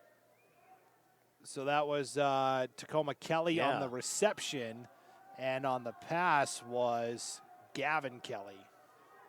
So Kelly to Kelly, they do this. They have all these guys that are interchangeable parts. After this play, I'm going to tell you something kind of funny. Back to pass. And it's complete in the middle, but he would have been better served to just drop that, as it's going to be a 1.5-yard loss. I was down on the field when the officials were talking to head coach Yearsley. You know, and coach is always like, do you guys do anything, that we need to watch for, little, different things? And Yearsley's like, no, we do what we do. Like, I'm sure the officials are like, you could have mentioned this, switching quarterbacks around and different guys. I mean, in that opening round playoff win over Lewis County, Tacoma Kelly, I called it the 3-2-1 game. Pass, it's complete. Tries to make a move, but gets brought down. That's a first down as Connor Perkins stuck with it. But what a catch by number 9. That's Caden Zimmer. Moves to chains. First down for Garden Valley. Yeah, nice grab by Zimmer. So Tacoma Kelly had a 3-2-1 game. He had 3 rushing touchdowns, 2 passing touchdowns, and a receiving touchdown in that opening round win over Lewis County. And now here he is taking another deep shot. And the pass is complete inside the 40. And he goes to the official before he throws the ball and has a couple words. But he caught the football, moves the chains into Dietrich territory at the 37-yard line. And Garden Valley has some momentum. They got 1:50 to go 37 yards. Back-to-back big plays to Caden Zimmer. Kelly, another pass, overthrows everybody. Incomplete, stops the clock. That one intended for Thompson. But yeah, when you look at the Garden Valley stats this year and all the interchangeable parts, 4 different guys have completed a pass. They've had 1, 2, 3, 4, 5, 6, 7, 8. 8 different guys have rushed the ball for over 70 yards. It's just crazy. So back to pass again, airing it out. Downfield is Zimmer, and he catches it. I thought that ball was overthrown. And Caden Zimmer reaches out, hauls it in, and it's a touchdown with 1:32 left in the first half. What a play. They decided to go to the air, and it worked out for him. Results in a touchdown, 44-18 now. This is what we talked about with Garden Valley not quitting, not giving up. They get the big touchdown, and they do get the ball to start the second half as well. To make it really interesting. If they can carry that momentum through halftime, that could be big. 44-18 again, lining up, 2-point conversion. Was hoping to see the kick. Instead, it's a handoff given to Noakes, and Noakes, did he get in? He did! Noakes fights his way into the end zone. Hanging on to his ankles was number 2, Brody Torgerson, the sophomore, and he just drug him across the line. 44-20, leads cut to 24. Continuing that theme of never giving up because first contact was made to Noakes around the 4-yard line, kept it going, stretched out to the end zone, and got it. So the good news is for Garden Valley, hey, we got a big play. We marched it down the field. Zimmer made 3 grabs in a row for 16, 22, and 37 yards. The 37-yarder was a touchdown. The bad news is you got to kick off to Dietrich, and there's still 1:32 to play here before halftime. And we've seen in this first half, they don't need a minute 32 to score. They need 2. But that no-die attitude coming from Garden Valley here, keeping them in the game. It's only 24 points, and in the 8-man game, that's really nothing. If things go their way, could make the second half very interesting in this semifinal matchup. I'm sure Kendrick and Castleford are both listening in. And we're talking about now for Dietrich defensively, they're not used to allowing this many points. The season high that they allowed was to Rockland the first time they played in the regular season, not during the playoffs. That was 26 points. So they just, if teams get to 20 on Dietrich, it's been a pretty good night for them. We still got a whole half to go for Garden Valley. Right, yeah. So Garden Valley set the kick from the 40. I definitely wouldn't go with the onside here, but they're going to. And it goes 11 yards and picked up at the 49-yard line. That's where Dietrich will start things off. It was covered up by Case Robertson. I still don't mind the call, because even if you kick it deep, you're squib kicking it, you're giving Dietrich a chance to have one of these explosive athletes return the kick. Or you're giving it to them around the 30-yard line possibly, and Dietrich, if they're going to score, they're going to score. But with a minute 30 left, the more yards between them and the end zone, the more time theoretically it should take. So, kick it deep, see what your defense can do. But, yeah, I see pros and cons there. Strong counterpoint. You know what? You swayed me. You did it. Okay, all right. Look at that. We disagreed, had a civil discussion about it. Isn't that crazy? Came to a conclusion. Weird. Power back to pass being rushed. Throws completed the 47 and brought down short of the original line of scrimmage. Nice tackle made by Aaron Noakes. The reception by Case Robertson. I liked the play from Dietrich. Roll Power out to the right side and then throw all the way to the backside on the left side to Robertson. But Noakes is like, I've seen this movie before. Yeah, exactly. Clock running. 60 seconds left here in the first half. Garden Valley would love to get out of here with the score remaining 44-20. 2 receivers on each side. Power takes a snap, and he's just going to run it himself. Crosses midfield, inside the 45 at the 44. And I like how Dietrich, they just spread it out to get the defense out, and Power just has fewer guys to run into in the middle. And that's a good call, because Garden Valley's expecting the pass, because we're inside a minute to play here before halftime. And now Dietrich's got to spend another timeout. They have 1 timeout remaining. Garden Valley out of timeouts here with 46 seconds to go. 3rd and 3 from the Garden Valley 44-yard line. 46 seconds. Clock stopped on the timeout.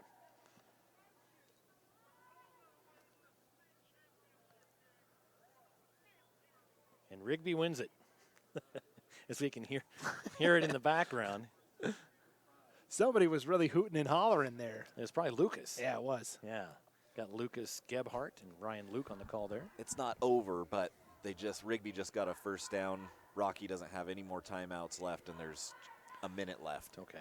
And again, we're talking 5A football here on an 8-man broadcast, but that Rigby-Rocky matchup was a rematch of the state championship game from 2 years ago, a game that Rocky won 17-14, a game that Rigby thought we probably should have won if they could avoid some turnovers. Lauren and I were at that game, actually, in Rexburg. That was a cold Saturday. I'm sure Lauren remembers. And it was, Rigby had a chance at the three-peat, but lost that one in the middle.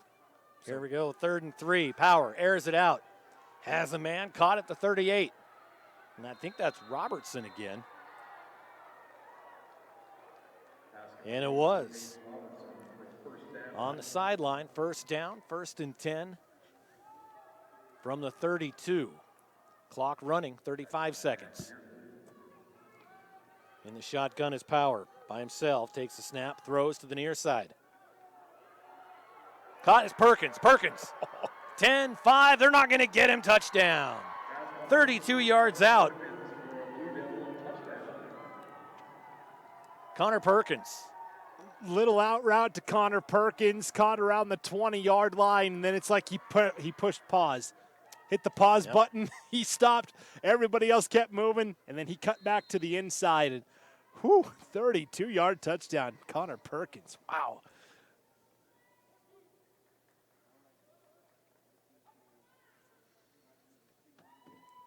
We've seen a lot of Bo Jackson Techno Bowl moves here, and it's only the first half. You know, you youngins probably don't remember Techno Bowl. Great game. Got nothing on Madden. Nothing. So the half-century mark, 50-20. 2-point conversion underway. And running into the front left corner of the end zone. Power just takes a snap, runs it in. 52-20. And Power responsible for the bulk of those 52 points. Yeah, you know, it's weird when they hand out the points that were scored. The QB never gets credit for throwing the touchdown. It's always the receiver who caught it. He gets the yards, though. If he guess. throws a 1-yard pass and the guy runs for 99 yards, he gets 99 yards on the pass. Okay, all right. Again, you've swayed me here. Wow. Twice. Strong counterpoint. Gosh, we're starting to find some common ground. This is scary. Yeah, we should run for office. Yeah. So at a minute 32, we were talking about how quickly they can score. Well, we're now at 23 seconds, and Dietrich is kicking off to Garden Valley. So it took a minute 10 or so. And 52 points in one half, you know, I'd say it's pretty impressive, but Dietrich did this last week. They did this against Rockland. In fact, I believe they were up, all 64 points came in the first half. Correct? Somebody can correct me if I'm wrong, but I believe all 64 of their points came in the first half, and they were up 64-0.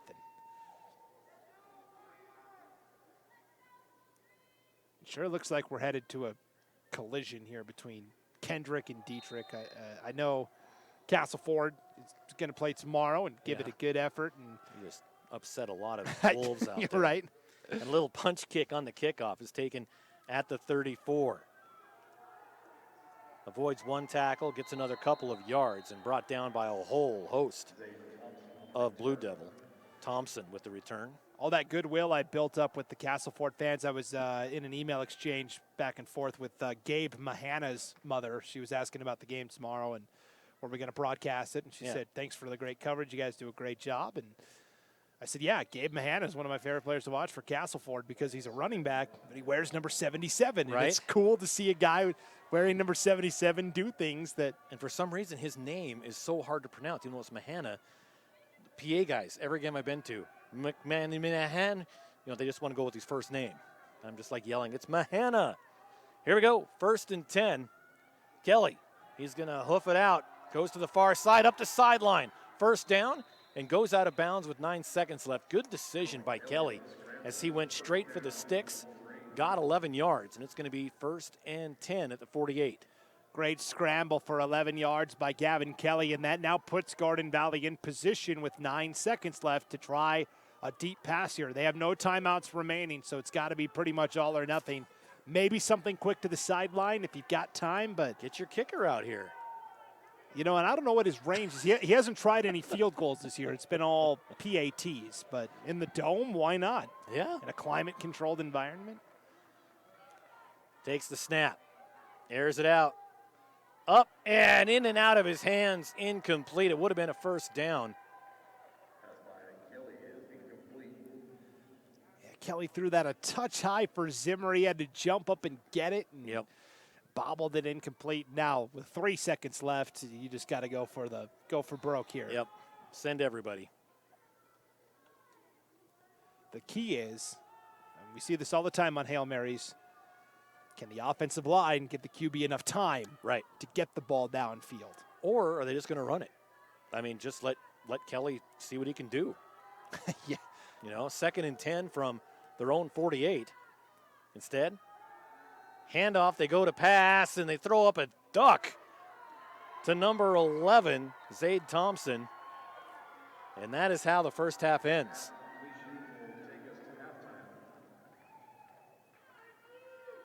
So 52-20, Dietrich taking a big lead into the locker room. Garden Valley has a few things to talk about. We'll take a break, come back with the halftime show and more.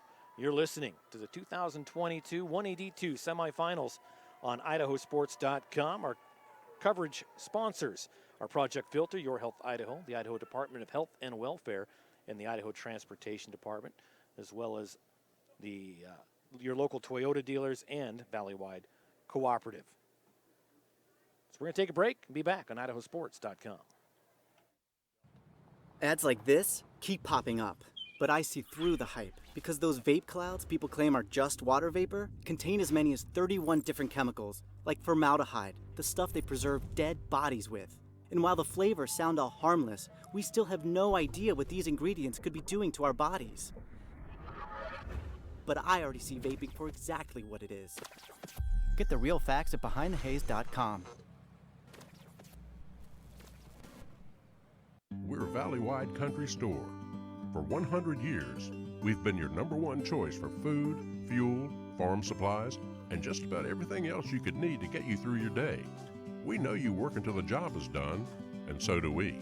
For gas on the go, or a little extra to help you get down the road, you can count on us. We are proud to employ your neighbors and to be a cornerstone of your community. We're Valleywide. Yesterday, today, and tomorrow. We're here for you.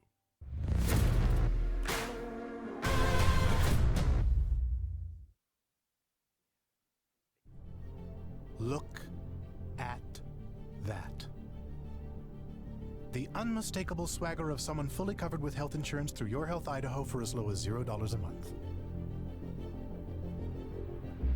If you're as speechless as I am right now, say nothing. Health yeah! Enroll by December 15th and you could qualify for quality health insurance starting at $0 a month. Hello? I was in an accident. You okay? Yeah, I'm fine. I have my seatbelt on. I'm Jen Miguel-Seiler and I'm from Moscow.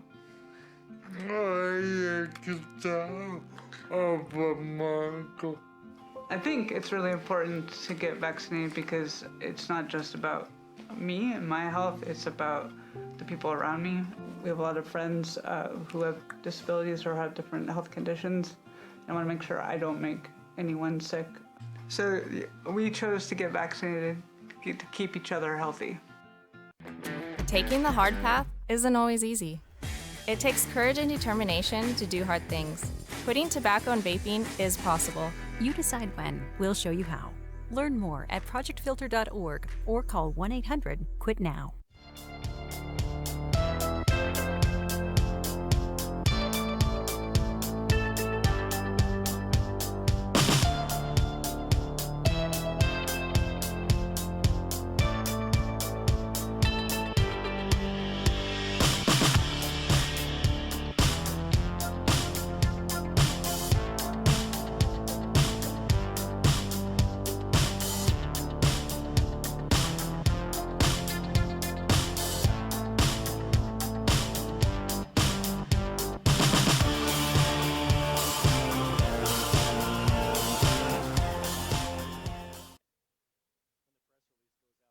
Dear gas prices, go take a hike.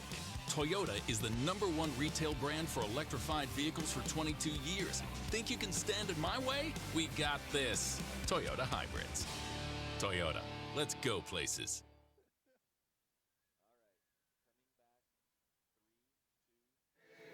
And welcome back to Holt Arena in lovely Pocatello.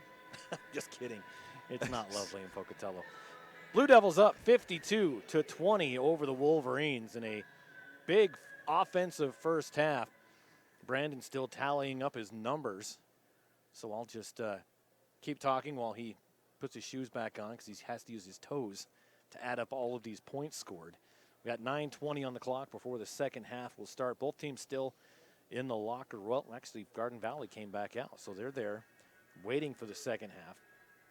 And then, we talked about, it's not quite as full as it was during the Skyline Sandpoint game here at Holt, but it's a pretty good crowd over there. There's a lot of purple on one side, Well, light blue on the other side. These both towns traveled very well, so there might not be anybody listening to this since both towns are here.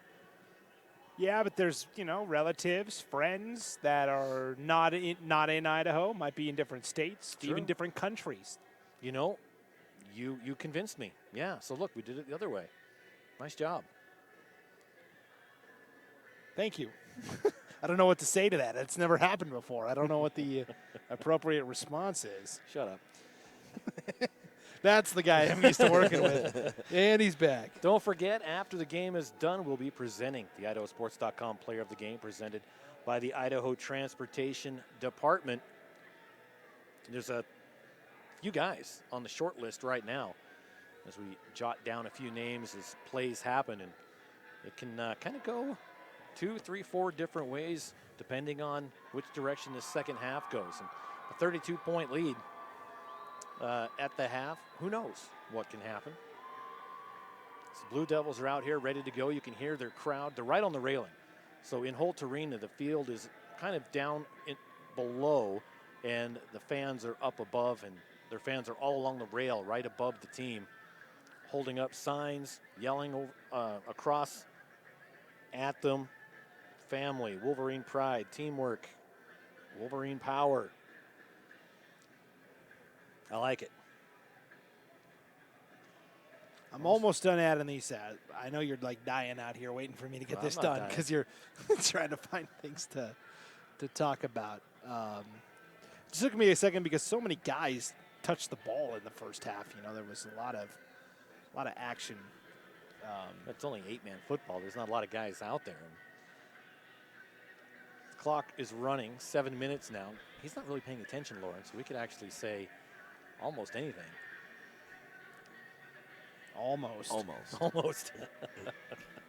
Tell you what, it's been fun covering, these teams over the years. I was telling you guys before the game that Garden Valley played Dietrich in the basketball championship 2-3 years ago, and that was just so much fun because I had a chance to go up to Garden Valley a couple of times, and over the those years covering them, Dietrich the same way. So I knew both teams, not just names and jersey numbers, but I knew the coaches and families and parents, and so it was just a fun game to do the whole way. I mean, we sat down, and I think Logan might have done that game with me, and he was with me, my broadcast partner, most of the year, and it was just a fun game to do. An interesting little factoid here is, if I remember correctly, the quarterback for Garden Valley, I got a 50-50 shot here. His sister is marrying the brother of Carey's quarterback. So how back in the old days when kingdoms would marry to get the kingdoms together? I think that's what Garden Valley and Carey are doing. So they've got the brother of the quarterback here marrying the sister of the quarterback in Carey. So Carey and Garden Valley, I don't know if that helps you with a co-op so they can share players or not. I don't know. And wealth. And wealth? Yeah. Yes, wealth and lands. Yes. Possibly. That is fascinating because the last time, so every summer there are these Idaho All-State games that feature the best 5th, 6th, 7th, 8th grade. And they used to have at the very end an 8-man All-Star game. Yes. The last time the 8-man All-Star game took place, who were the two coaches? Lane Kirkland for Carey, Jason Yearsley for Garden Valley. Very cool. That's where the plan was hatched. I think it might have been. It might have been. Was the bride betrothed? There wasn't a lot of time on the clock, so I wasn't able to really delve into it. And hopefully I didn't butcher the story too bad because it was, an hour and a half ago.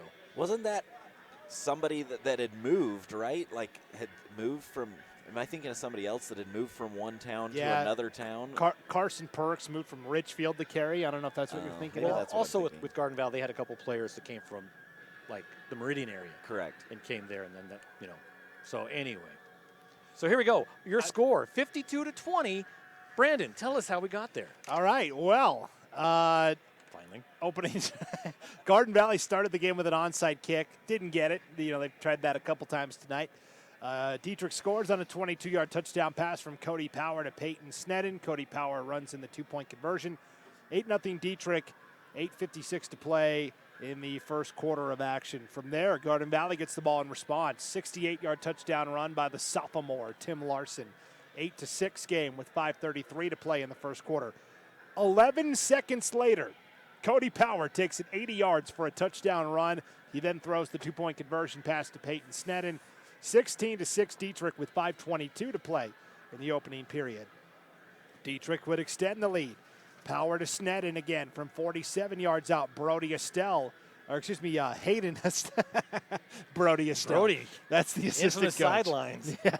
Hayden Estelle runs in the Who was a great athlete there in his own time. Yes. What happened was Hayden Estelle and Brody Torgerson are right next to each other on the roster, number 1 and number 2. Yeah. And I looked up and it kind of blended it together. So Hayden Estelle runs in the two-point conversion, 24-6 Dietrich after 1 quarter. On to the second. Cody Power, 7-yard touchdown pass to Connor Perkins for a 30-6 Dietrich lead. And then on the ensuing kickoff, Tacoma Kelly returns at 85 yards for a Garden Valley touchdown. So it was 30-12 with 10:46 to play before halftime. Cody Power then a 7-yard touchdown run, runs in the two-point conversion. A 2-yard touchdown run by Cody Power extended the lead even further to 44-12 with 3:41 to play before halftime. Garden Valley scored with 1:32 to play in the half. Tacoma Kelly threw a 37-yard touchdown pass to Caden Zimmer. Aaron Noakes ran in the two-point conversion to make it 44-20, but they had to kick off to Dietrich. They tried the onside kick, didn't get it. Dietrich had the ball at midfield, and with 23 seconds to play before halftime, Cody Power, 32-yard touchdown pass to Connor Perkins, and then he ran in the two-point conversion for the 52-20 halftime lead. And now the individual stats, or the team totals first. How about this symmetry for Garden Valley? 93 yards rushing, 93 yards passing. Wow. Gives them a total of 186. Balanced attack, they call that. Yeah. And Dietrich's like, that's nice, but we put up 460 yards of offense in the first half. 261 on the ground, 199 through the air. That's also pretty decent balance. Yeah, very. Individually for Garden Valley in the first half, leading rusher is Gavin Kelly, 7 carries for 12 yards. Aaron Noakes has 3 carries for 11 yards. Actually, the leading rusher is Tim Larson. He had the 1 carry for 68 yards in the touchdown. And then it's Gavin Kelly, 7 for 12. Aaron Noakes, 3 for 11. Max Yearsley, 1 carry for 9 yards. It is Trevor Korn, 1 carry for -4. Tacoma Kelly has 4 carries for -4 yards. And Caden Zimmer has 1 carry for -3 yards. Passing-wise in the first half, 3 different Garden Valley players attempted a pass. Tacoma Kelly, 5 of 8 for 85 yards and a touchdown. Gavin Kelly, 2 of 3 for 8 yards. And Trevor Korn, 0 of 1. And then receiving-wise, Caden Zimmer, 3 catches for 75 yards and a touchdown. Zayd Thompson has 2 catches for 19 yards. Tacoma Kelly, 1 catch, 1 yard. Gavin Kelly, 2 catches, -2 yards. And now for Dietrich, the Cody Power show. And Tacoma Kelly also had that 85-yard kickoff return for a touchdown. Cody Power, first half, 10 carries, 163 yards and 3 touchdowns. He was also 7 of 10 passing for 199 yards and 4 touchdowns. So he had a hand in 7 touchdowns in that opening half. Other contributors, Peyton Sneddon, 6 carries for 74 yards. Hayden Estelle, 2 carries for 22 yards. Hudson Lucero, 2 carries for 2 yards. And receiving tonight, it is Connor Perkins, 4 catches for 83 yards and 2 touchdowns. Peyton Sneddon has 3 catches for 93 yards and a touchdown. And Case Robertson, 3 catches for 23 yards. How about that with 2 seconds to spare on the halftime clock? Nice job. Nice job. Well, both teams back out on the field. Can we bring in producer Lauren here? Lauren, you out there? I am here. You're back at Idaho Sports HQ. You've been checking the scores for us. Can you give us a rundown real quick at the halftime scoreboard, all the other semifinals? I assume they're all finished. We have to be the only game left. Yeah, everybody else is finished on the evening. Yeah, let's take a look at the 4As. So Bishop Kelly defeated Minico 33-15. So Bishop Kelly will play for the championship next week right here. Meridian defeated Mountain View 34-10. In the 5As, they will face Rigby, who got over Rocky Mountain 34-27 in a barn burner over there in the Boise area. And then, so the 5As are set, the 4As are set. Skyline defeated Sandpoint 42-28. We had that game earlier here. So Skyline will face Bishop Kelly for the championship here next week. Yeah, should be good. Holt Arena in Pocatello, and Meridian and Rigby for the 5A championship as well. Pretty interesting matchups. Yeah, it's going to be fun next weekend for sure. You can listen to every one of those championship games in Idaho Sports. And of course, Tacoma Kelly, the younger brother of Covey Kelly, the standout athlete there. Interesting name, Covey. It was supposed to be Corey, and his dad writes his V's like ours, and so it was a mistake by the clerk. So the name Covey was born. So there's the kick coming back the other way. It almost looked like slow motion. And the ball comes out of his hands at the 32-yard line. So a good return. Sets Garden Valley up pretty well, 52-20. The way you were talking about that handwriting story, we were talking in the break at halftime about the movie Billy Madison from the 90s with Adam Sandler, and there's the part where he's got to write the cursive on the chalkboard, and she goes, Rizzuto, and he has to write it, and she goes, Rarudo? That's not fair. Rizzuto's he's a player. It's not even a word. Well, how about Buzz? Yeah, great movie. Great movie. All right, here we go. 1st and 10 for the Wolverines from their own 32-yard line. Looking to chip away this 32-point lead. And it's not going to happen on that play as he gets stood up and driven back. The handoff to Gavin Kelly. So a loss of a couple makes it 2nd and 12 from their own 30 now. I like working with you, Brandon, because you keep stats. And not a lot of guys broadcast and keep stats. I'm impressed. I'm in awe of guys that can do that. 2nd down, back to pass. Intended for Zimmer, but Zimmer has to put on the brakes and screech to a halt as he watched the ball fly past him. So it's thrown behind him. So 3rd and 12 now. So we give kudos in the opening half to the Dietrich offensive line of Pisano, Zimmers, and Torgerson. That defensive line just as good. Hudson Lucero, Pisano at the nose, and Case Robertson at D end. So Garden Valley going left to right here at their own 30-yard line. 3rd down, 12 yards to go in the shotgun. Coming to the near side, being chased, throws downfield. And that was intended for Caden Zimmer, but it went about 10 yards over his head. And that brings up 4th and 12. Now, see, I'm not sure who the intended receiver was because Caden Zimmer was around the 40, and Zayd Thompson was around the 45 of Dietrich. So they were about 15 yards apart, and the pass landed about 7 yards on either side. Kind of split the difference. Yeah. Clock stopped at 11:07 as we just start the second half of play. 4th and 12. Let's see what they do. Looks like they're going to go for it. Takes the snap. They're going to air it out. Zimmer downfield and overthrown again. And on 4th down, no flags. So a turnover on downs at their own 30-yard line. So they gambled down 32 points and lost that time. So now Dietrich starts off. And Dietrich in the black uniforms are saying, bet on black, baby. Bet on black. I was always a red guy myself.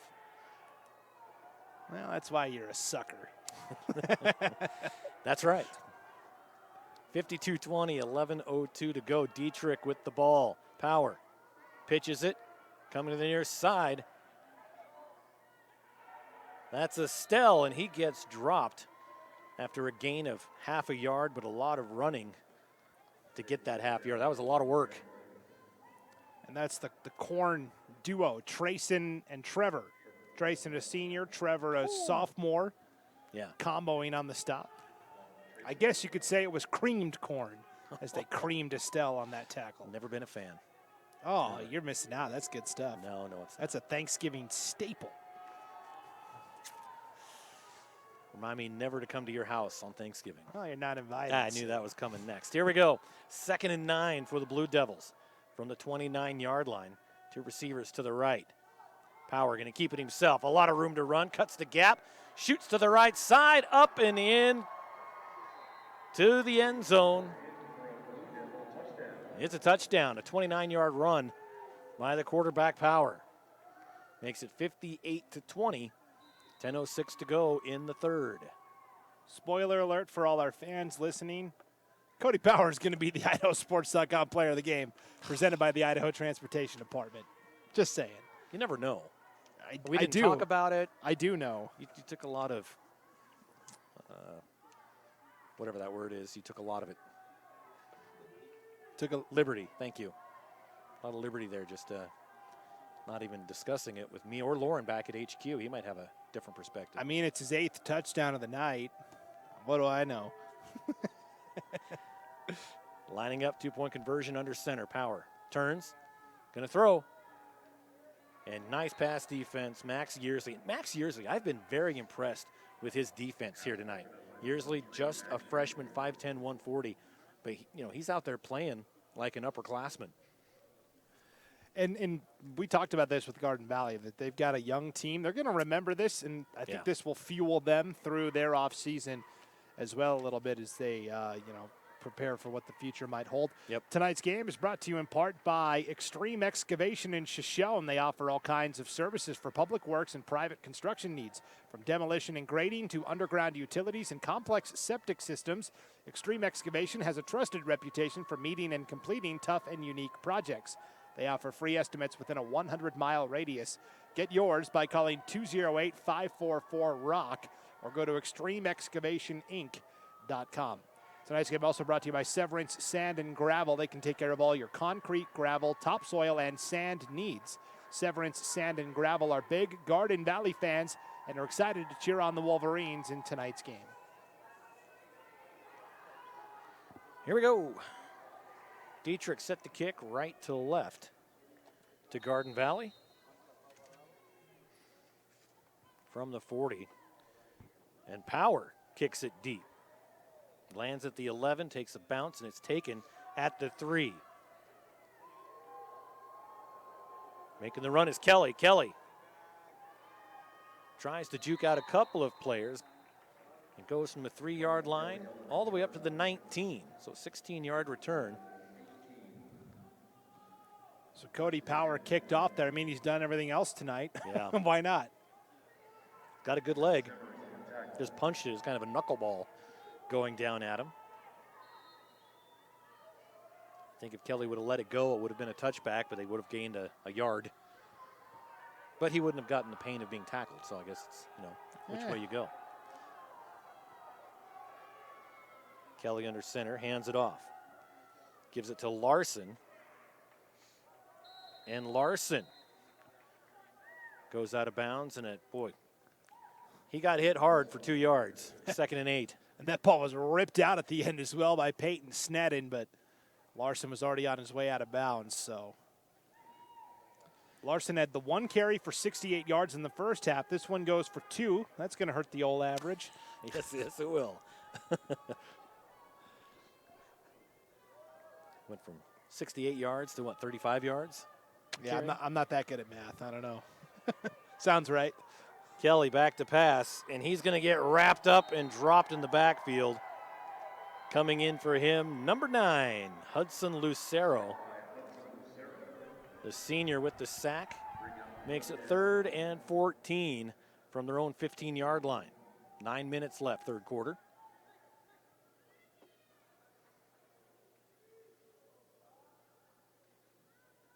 (58-20).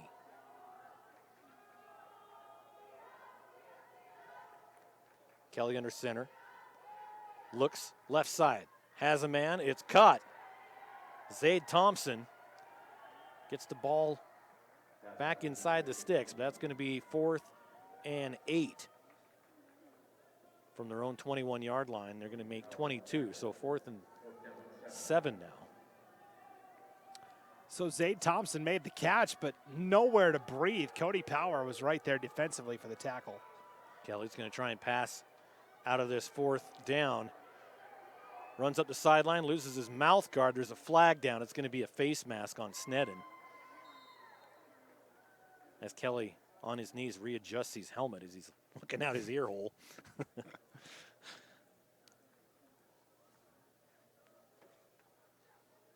So waiting for the official call, but I can't imagine it's anything but.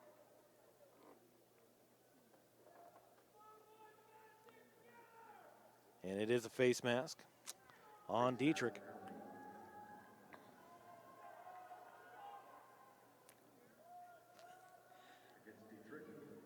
So I think it's just a 5-yard variety. Your garden variety face mask?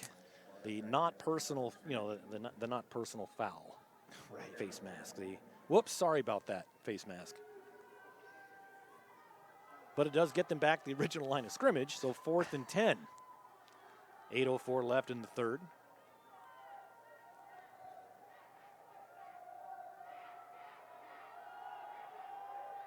Kelly under center again. Hands it off, a quick handoff to Zimmer.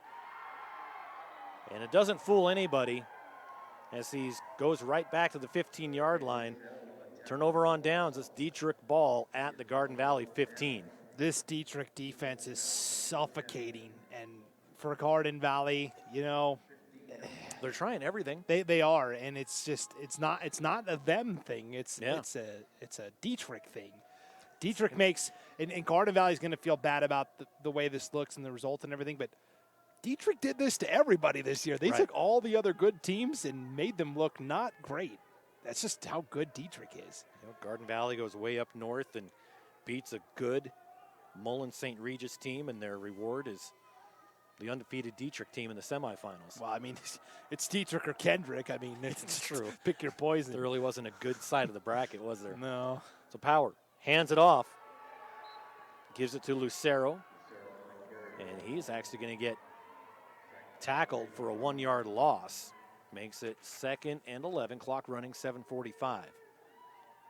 I can't imagine Dietrich's going to be in any kind of hurry in between plays. No, they'll let this thing run down, and I'm sure as we get to the fourth quarter, we'll see the younger Devils come in. Are they just demons at that point? Yeah, they might be, I'm not sure how that works. A lot of these guys have played, though, guys like Angel Alvarado, and Wyatt Sneddon, and gotten a lot of run time. So Power in the shotgun. He's got Hudson Lucero to his right. And they're going to air it out. Going end zone to Sneddon. Goes up. He almost brought it down. Came loose at the last minute again. Good pass defense by Garden Valley. That was Tim Larson on the one-on-one coverage. And Peyton Sneddon's not an easy guy to cover. Sneddon 6 foot, 185. Larson 5'8". So 3rd and 11 from the Garden Valley 11-yard line. Dietrich moving right to left. 7:02, clock stopped here in the third quarter.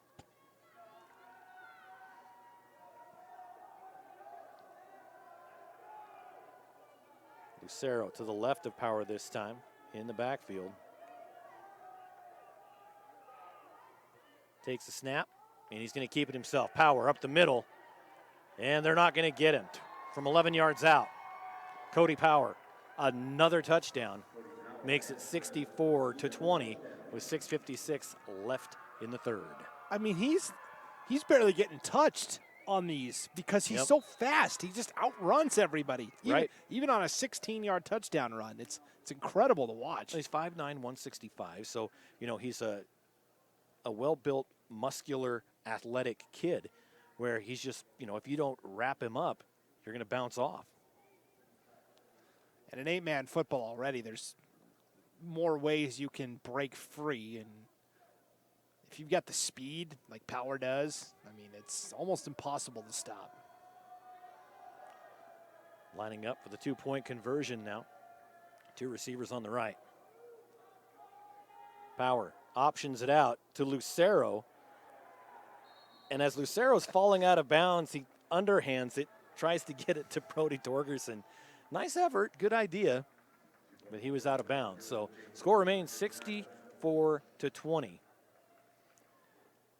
Tonight's game brought to you in part by Bazzuto's Furniture and Appliance, a locally owned appliance, furniture, and mattress shop proudly serving the Magic and Wood River Valleys since 1961. They made a commitment years ago to have the most knowledgeable professionals assist you with your purchase, and their team is friendly and willing to take the time to discuss the details of what you need for your home. They will work with you to find a product that fits your needs, budget, and lifestyle. Bazzuto's Furniture in Shoshone is proud to support the Dietrich Blue Devils. Tonight's game also brought to you by Garden Valley Homes and Land. Looking for that perfect mountain getaway? Call Garden Valley Homes and Land in beautiful Garden Valley, Idaho. Local agents you can trust to help you every step of the way. The road home starts with Garden Valley Homes and Land. Call 208-462-6102 or visit their website at gardenvalleyhomesandland.com to schedule an appointment. Garden Valley Homes and Land wants to wish the Wolverines good luck at state. All right, here we go. Dietrich set to kick from the 40. I've said that 7 times. 7 times now. And Power kicking that one. And it's going to be taken right at the 10-yard line by Kelly. No, excuse me, that is not. That is Jaden Hunt, the senior. Returns it all the way to the 30. So a 21-yard return as it goes to the 31-yard line. Nice return by Hunt. And there's a good chance that these two teams, you know, with basketball season just around the corner, they could be meeting up again at state. And a lot of these guys play hoops as well. Well, they have to in those 1A D2 schools.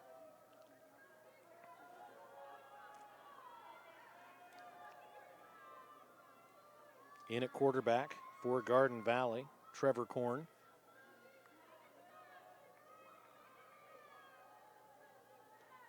Takes the snap, looking to pass. Throws it out in the flat, right at the 48-yard line. That's all that was there, was the 48-yard line. It's tough to get a rhythm because you're even when the pass rush isn't there, you're hearing the footsteps, and it's causing you to go a little quicker than you'd like to. Tacoma Kelly was the intended receiver. Now Kelly lining up on the near side. Now he goes in motion. Hands it off to Kelly. Kelly goes to the far side. Spin move. And gets dropped at the 32-yard line. Hayden Estelle in there. Brody Torgerson on that tackle.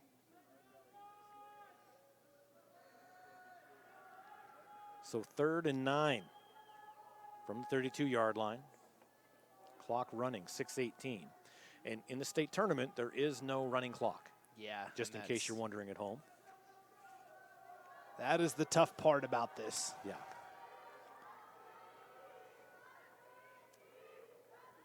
Back to pass, throws over the top. And overthrows his intended receiver, number 9, Caden Zimmer. And I say that because it's not like Dietrich wants to put up 64, but with so much time left in the game, they're also not just going to take knees to run out the clock. Right. They're going to continue to run their offense. They'll probably bring in their backups, I assume, very quickly here. But still, with this much time left, the score could get real lopsided. Yeah.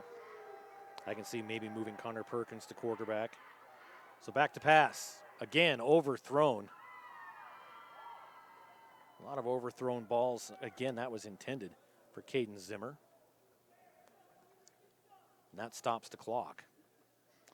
So that was 4th down, turnover on downs, back to Dietrich again, right around this 30-yard line. We've seen that this entire game where Dietrich, either on kickoffs or turnover on downs, has been right there between the 30 and 40-yard line. And then 1 or 2 plays later, Cody Powers in the end zone. Dietrich's high point total this year was 70 against Rimrock, a 1A D1 school. So they went up a level. And that was their season opener, too. Won that 70-14 over the Rimrock Raiders. So Dietrich moving right to left, Power under center. Takes the snap. Hands it off to Sneddon, and Sneddon being stood up and pushed back. And tell you what, Tyler Easterday excited about that performance. Oh, hey, so it's cool that he made the play and is super excited, and then he did the clap back. He did the 2 claps in the face of who ran the ball there. I don't even know. Sneddon. Okay, that's cool and super exciting for Tyler Easterday. At the same time, all Sneddon's got to do is go, yeah, you want to strut? Well, while you're strutting, why don't you go look up at the scoreboard? And I think the officials did the right thing and didn't call anything. Right at this point. But let's see what they do next. Power under center, turns, pitches it to Sneddon. Sneddon coming around the near side. Breaks free from a tackler. But boy, there's 5 guys in on that tackle. And a gain of about 4. In there was Aaron Snokes, Gavin Kelly, number 45, Trayson Korn. Jaden Hunt was the guy that really laid the lumber down on that, and 4-yard gain for Sneddon there. So Hunt came in and laid the lumber, and then Gavin Kelly kind of helped him up and was like, don't worry, he does that to everybody. It's all good. Did you see the 3 guys that went to Easterday on that? There were all 3 Dietrich Blue Devils blocking Easterday, and he gave 2 of them a hug after the play. They pushed him back about 5 yards, and he gave 2 of them a hug. That's awesome. I like seeing that. Power in the shotgun this time. 3rd and 6, and the snap is over his head. He's back at midfield. He's scrambling, and as he falls, he just pitches it forward. I got to think that's going to be intentional grounding. I'm not sure. As he's falling, he pitched it underhanded, grannied it. I don't know that anybody was close enough. He almost caught it. I think that was Brody Torgerson. Maybe it's ineligible receiver. I don't know what they're going to call. Nothing. That's all right. I'm good. Well, I thought they threw a flag. No, Garden Valley wanted the flag for grounding. There were a couple of different members of his team there. I don't know if either of them were eligible receivers, but yeah, they like Torgerson's number 2, but he's an O-lineman. Well, call it a fumble then, and it's not a receiver. You know what, though? The last thing we needed was the officials getting together and talking about it for 2 minutes. That's true. There we go, 4th down. So this defense pushing Dietrich to a 4th and 6. Power in the shotgun. 2 receivers on each side. Takes the snap. Rolls back. Pocket collapses. He throws down at the 2. Almost brings it in. That's Hayden Estelle. Not able to bring it in. So turnover on downs. Comes back to Garden Valley, and that's a win if you're a Wolverine fan. Yeah, after going 7 of 10 in the first half, Cody Power is 0 for 3 here in half number 2. See if Garden Valley can take advantage of this. You're not going to see a 4 and out from Dietrich too often. So they take it back at their own 28-yard line. Going left to right here on the right hash. 4 minutes left here in third quarter. Kelly back at quarterback. Hands it off. Making nice moves. There's Noakes. And Aaron Noakes gets the first down.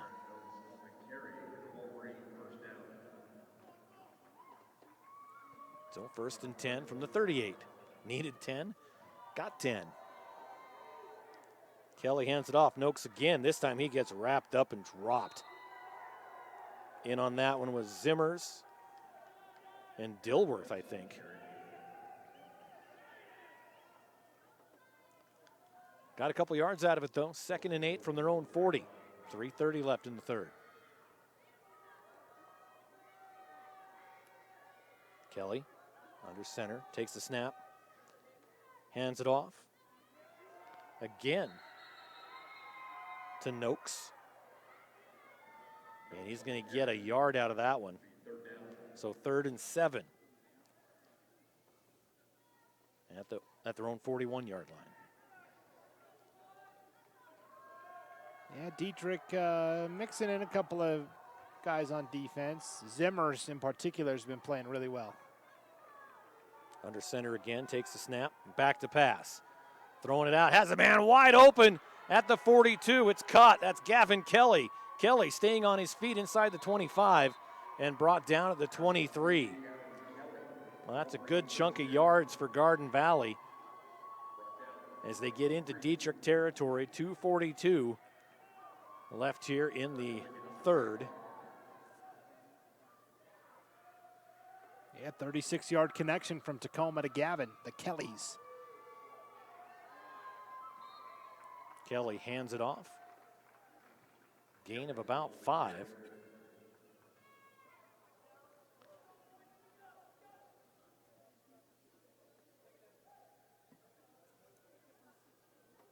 That handoff was to Gavin Kelly.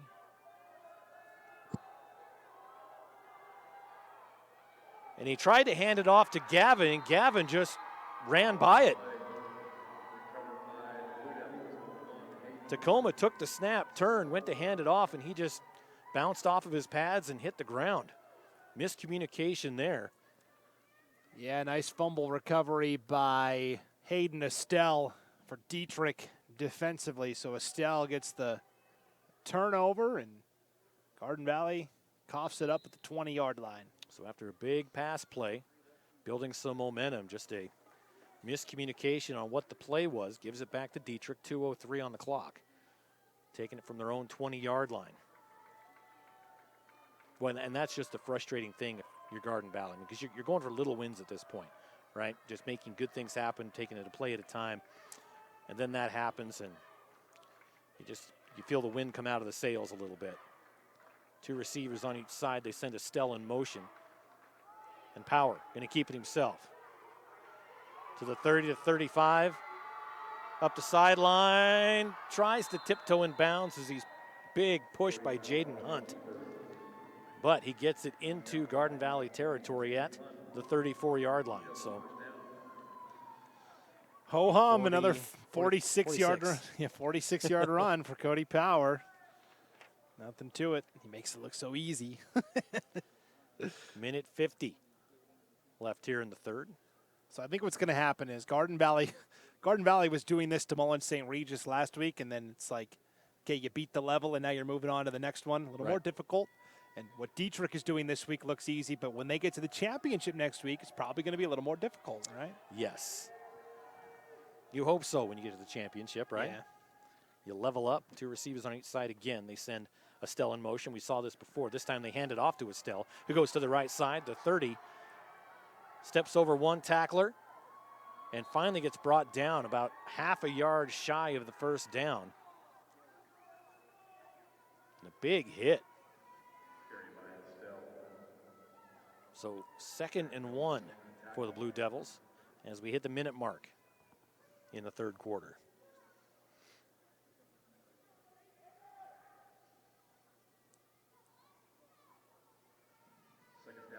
Substitutions coming in for Dietrich. Hudson Lucero. Yeah, that time both Lucero and Power went to the sideline to get the play. Power's like, hey, couldn't you just give the play to Lucero? And he could just run it into me. So I don't, maybe for once. Pass him a note, maybe. For once, I don't have to run to the sideline for the play. I just ran like 60 yards. Takes the snap, hands it off. They give it to Hudson Lucero. Lucero breaks free. Gets to the 20-yard line. Pick up a 6 yards. Well, they're going to spot it at the 20. So pick up a 5 yards. That's a first down. 1st and 10 from the Garden Valley 20 with 18 seconds. I'm going to guess they're just going to let this tick off and move on to the fourth quarter. 10 seconds now. And Garden Valley is already wandering off to the sideline. And that's what's going to happen. 3 down, 1 to go in the nightcap here at Holt Arena. 64-20. The Blue Devils looking to move on. We'll be back right after this on IdahoSports.com.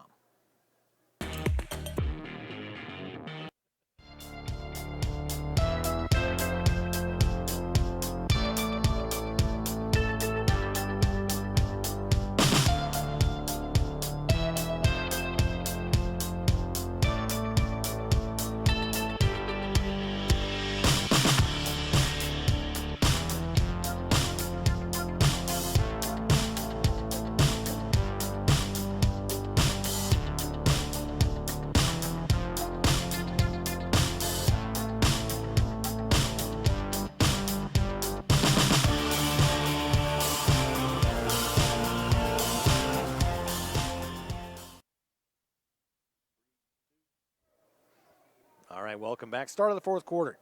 They flip ends of the field. Dietrich moving left to right now from the Garden Valley 20. It's a handoff.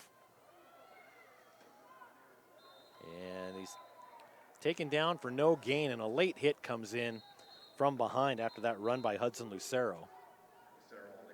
And I think it's going to be against Dietrich. At least it looked like to me. We'll see what the call is, but yeah, pretty clear.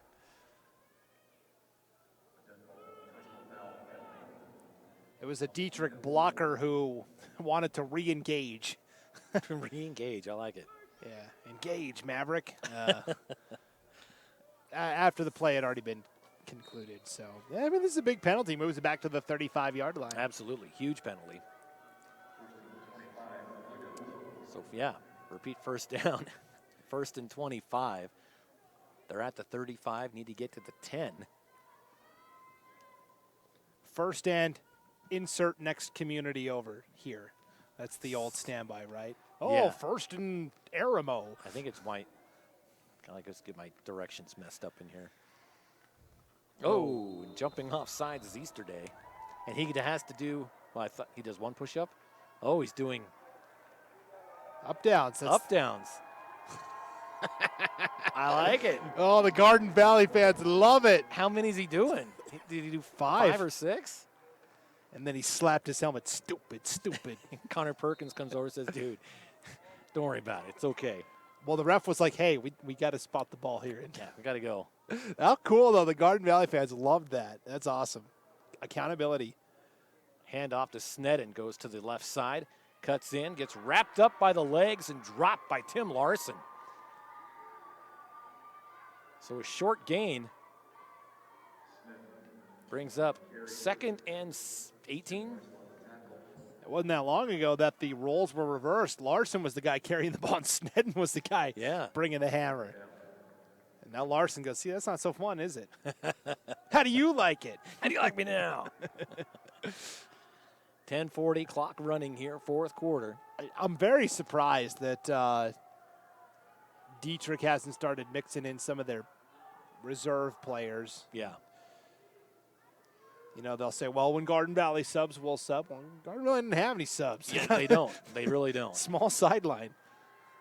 So in this set with 2 receivers on each side, we've seen Power run it in. Lucero goes in motion. Power. He keeps it. Quarterback keeper around the right side, and he's going to get pushed out of bounds back at the original line of scrimmage at the 20.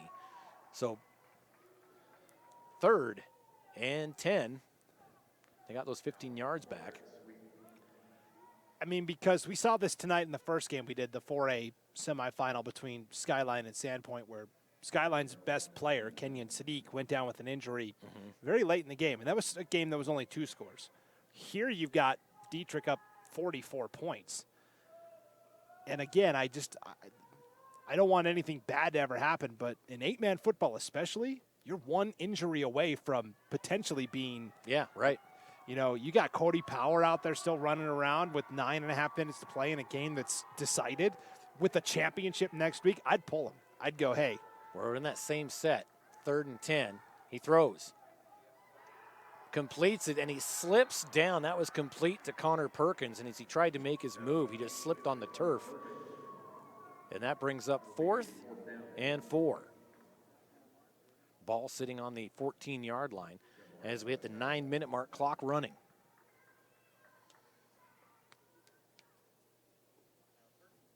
Yeah, 8-man football is such a fickle game with numbers and depth. And, you know, Genesee lost their starting quarterback, Angus Jordan, for a good chunk of the year this year. And they went from a playoff team to a team that won 2 games. Yeah.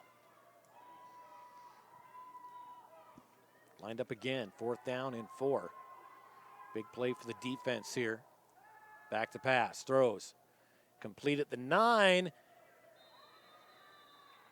And they get the first down on the pass to Case Robertson. Brought down by Aaron Noakes and Gavin Kelly. Tacoma Kelly, excuse me. 8-10 now. Clock running. 1st and goal from the 7. Bringing Easter Day back in. Try and plug up the middle here on the goal line. Garden Valley is. Jaden Hunt comes out. Tell you what, I'm an Easter Day fan. Junior. Yeah. He's fun to watch. We said 6'2", 325. You don't see guys like that in 8-man football very often, guys that have his size. Power under center. He's got Perkins and Lucero behind him. And a touchdown from 7 yards out. That was Peyton Sneddon who scores that one. 50-point lead, 70-20. 7.5 left in this one. Sneddon, is that his third touchdown? Receiving touchdown, yeah, 2 receiving touchdowns and a rushing score. What memory? Mine like a steel trap. You know, if they get the 2-point conversion here, they will establish a new season high for total points. The fact that it came in the semis, pretty impressive. That is impressive. So here we go. Lining up the 2-point conversion. Power back to pass. Throws. Left corner of the end zone. It's caught. That was caught by Connor Perkins, the sophomore. And 72-20. Blue Devils lead this one. So let's see now, after they score that, if the substitutions come.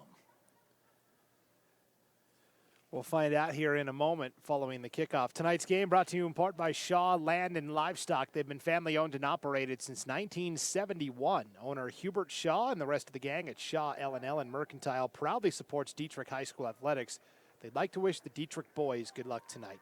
Also, Donley Farms, a proud supporter of Dietrich athletics, wants to wish the Dietrich boys good luck at States. You know, we're talking about Shaw Land and Livestock, of course. Jet Shaw was such a fantastic athlete for Dietrich the past couple of years. And I think Dietrich had a lot of doubters this year in the preseason where people thought, yeah, let's see what Cody Power can do without Shaw. They had another receiver, too, that his name is escaping me, but he was an all-world talent as well. Yes. They had 2 absolute studs at Escaping receiver. me as well. It might have been another Power. Was there a second Power? Yeah, there's been Power. Yeah. So anyways, Dietrich, I think, was undervalued a little bit. You know, the preseason coaches poll, it was a tie for first between Camas County and Castleford. Dietrich was picked to finish third in our preseason coaches poll. And I think surprise. Here they are. Power kicks it off. And it's taken at the 12. Coming back the other way, Jaden Hunt on the return. Boy, he just lowers the head. And there's a flag coming in at the end as Hunt's helmet comes off. Boy, Jaden Hunt said, you know what, I'm going to get tackled, but you're going to remember my name. Well, he's used to delivering the hits because he's a great linebacker for Garden Valley. And then he occasionally, you know, floats in on offense. But so they're at the 28-yard line, 7:22 to go in the game. Face mask against Garden Valley. No, he's going to redo it. Oh. There he goes. He called for a mulligan on that call, and it's a face mask, and I'm going to say this isn't the 5-yarder. Oh, and they're going to say it is. Nope. Yeah, the yardage guys are. Now another penalty here. I think this will be against Garden Valley, yeah. Sideline warning. Yeah. So it is a 15-yard variety of face mask, personal foul. So free yards for Garden Valley. And the chain gang is just all sorts of confused. They're like, okay, we're just going to stand here and wait. Another penalty flag comes out as well. What in the heck? I'm going to guess that's going to be on Gavin Kelly. Oh, man, he might have been ejected. We'll see what they call here. They told him to hit the showers. So obviously. And everyone's clapping. So the officials come together to talk. This is bizarre. Yep, unsportsmanlike conduct penalty against Garden Valley. Yep. And yes, Gavin Kelly has been ejected, which is too bad. You know, you're in the semifinals of 72-20. You're an alpha athlete. You know, testosterone's running high. You get frustrated. And sometimes you just let things come out that mean, I'm almost 50, and when I'm arguing with my wife, things come out that I'm like, what are you saying that for? Now, what are the rules in Idaho? In Montana, where I'm from, if you get ejected from a postseason game, your suspension starts at the start of the next season. You have to sit out a game at the start of the next year. Now, Gavin Kelly's a senior, so it won't matter anyways. We'll ask our rules analyst, Lauren Jensen, here right after this play. So Garden Valley ball, a run, gets to the 20 and then brought down. That's Tim Larson. So a gain of about 9 yards. So, Lauren, what is the rule on that? So I believe that it can actually extend to the next sport. Oh. So, in theory, he could miss an event, his next event. So with coaches, it is that way, though. Like coaches, you could miss your next game as well, even if it is for the next sport or the following season. So they hand off to Larson, and he's brought down by Pisano, and then a flag comes out. And what is the rule? Block in the back. Block Here in the it goes, back. Garden Valley. And in Montana, where I'm from or grew up, it was a one-game suspension. Correct. If you would eject. Yeah. Right. Okay. Yeah, correct. Now, the other thing is there's a little caveat there. It depends on how the officials rule it, because at least in basketball, if you toss a coach, there's a scenario where you can toss him and not make him sit the next game. Oh, really? Yeah, depending on the scenario. Is that a different hand signal, or what? How do you? It depends on how much the coach pays him, pays the ref. If it's a really aggressive thumb jerk, like, get out of here, then that's, the suspension's coming along Depends with on it. which word they used. All right, here we go. 6:22. Clock is running. 2nd and 15. Coming around the near side is Kelly, and he's going to try and go back the other way, and he is dropped at the 6-yard line and then helped up by Estelle. But it hurt all the same. As he gets up, and I might have held his thumb. Again, a little bit of that's going to depend on, just if the officials report it to the state. There's some scenarios where he may not miss. Well, as long as Ty Jones doesn't oh, wait, he's there on the sideline. Never mind. And if Ty wants to make sure that paperwork goes into place, then that could be the case. 3rd and 16. Going the other way. That's Max Yearsley with the ball. Cuts up the sideline. Gets the first down and more. Gets taken down to the 37-yard line. They're going to give him an extra yard at the 38. So a great run by Yearsley. Gets the first down and more. 5:15 to go here in the 4th. And like you said, I've been pretty impressed with Max Yearsley. Yeah. He's 5'10", 140. You can easily envision. 5'10" as a freshman is pretty good height. 140, hey, get him in the weight room, put some weight on. He's already got the skill set. Yeah. A little more strength. Oh, he could be unstoppable. Oh, absolutely. He's got 3 more years after this. What a great learning experience for the freshman. Did you have a chance to ask? Is he related to Coach? I'm sure. Jason Yearsley? Yeah. And Kelly being rushed. He tries to make a move up the sideline, does. And boy, he went all the way back to the 20 and then scampered out of bounds at the 42. So a gain of 4 yards after running 160 yards. Yeah, and it came on a flea flicker, too. That's why he had to drop back so far. But now you've got a Dietrich player injured at the 22-yard line. I think that's Hudson Lucero.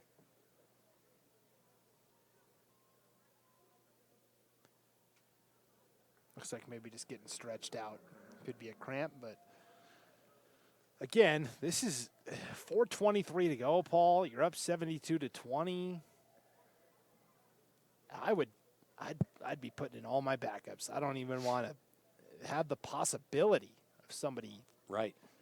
They're all out there still. Brody Torgerson is still out there. Case Robertson. Estelle. Well, Lucero. Yeah, Lucero, yes. I don't know. I just don't. This is something that happens every year, and I always feel like I'm on the wrong side of it because nobody ever does it. So I feel like I'm in the minority here on this. But well, all the coaches help him up, and they're all laughing, including Lucero. I guess all's well that ends well. You know, I've said it before, but, oh, it's just a cramp. Well, have you ever had a cramp? That's not just a cramp. They hurt, and they don't go away. The worst is when you're sleeping at night. You get jolted awake because Yep. Got a big softball stuck in your calf, and it just hurts. Yeah. All right, here we go. 4-11. 2nd and 6 at their own 42-yard line. Garden Valley moving right to left. In the shotgun. Kelly back to throw. Airs it out downfield, left it short, and they're going to call interference intended for Caden Zimmer, and both Zimmer and the defender, Sneddon, kind of slow to get up, but I think they were just tired. They're exhausted. Yeah. It was like they were both in quicksand, and neither one could get out. And, yeah, Sneddon going to be called for the pass interference at the 30. Pretty obvious one there. I'd really like to see the pass interference change to a spot foul. No. Do you enjoy that when you're watching professional football? Well, in these ranks, and this wasn't the case here, but you can create that interference call if you know they're going to catch it and go for a touchdown. So if you're looking at player safety, you would just make it a spot foul and not reward the defense for stopping a touchdown by committing a penalty. Kelly being rushed after the snap, gets back to midfield along the sideline. Nice spin move. And after all of that, he loses a yard, brings up 2nd and 11. Boy, he scrambled for his life almost all the way back to the 30, the zone 30, and then made it all the way back to the Dietrich 43. Yeah, he got all the way back to the line of scrimmage and looked like he could pick up some positive yardage, and then almost like there was a divot in the field or something. He just kind of stopped. And obviously there's no divot on this pristine field at Holt Arena. Oh, of course not. 3-minute mark. Quick pass. Slant across the middle, and Power intercepts it at the 38. And he gets tackled by big number 72 Tyler Easterday. And Easterday just, in a playful way, come over, kind of lays on him, pins him. He's almost on top of him, yeah. I love this kid. Oh, man. But Dietrich takes over after the interception at the 45-yard line. And now he's firing up the crowd, doing the underhand arm motion. Come on, let's go. Easterday goes to the sideline, and God, that kid does. I'm going to get his autograph. That's awesome. That is. Yeah. That's funny. Tell you what, if you are his parents, you did a great job raising that young man. Yeah. Good kid. So 2:47 left in this one, 72-20. Dietrich set to move on to the championship game next week. It'll be Thursday or Friday because ISU has a game on Saturday. Actually, yeah. Correct. Correct. It's the biggest game of the year, Paul. The Idaho Vandals and the Idaho State Bengals. Oh, I know. I've been looking forward to this all season. There's a handoff. Vandals are looking for an easy W on the season. Hey, money game. The Vandals have looked very good this year. Their first-year coach, Rob Eck, has done a pretty phenomenal job in turning them around. They went to Missoula and beat my alma mater, Montana Grizz. I say alma mater. I went there for a year, but hey, my Montana Grizzlies earlier this year. There you go. And wasn't Coach Beck, didn't he apply here? Yes, he got turned away. I'll talk about that. Ooh, boy. Yeah. Whoops. Hiring mistake. That I didn't know. Yes. Whoops. All right, for 2nd and 10 for Dietrich from their own 45-yard line at the 2-minute mark of the fourth quarter. Power. No, excuse me. Back in now at quarterback is that Pisano?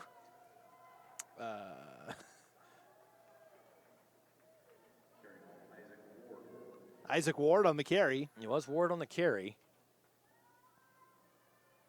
At these numbers, I don't know. I can't tell.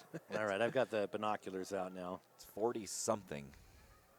You know what? 4 on there. Next week, they will be the road team. They'll be on the bottom of the bracket. What do their road unis look like, Paul?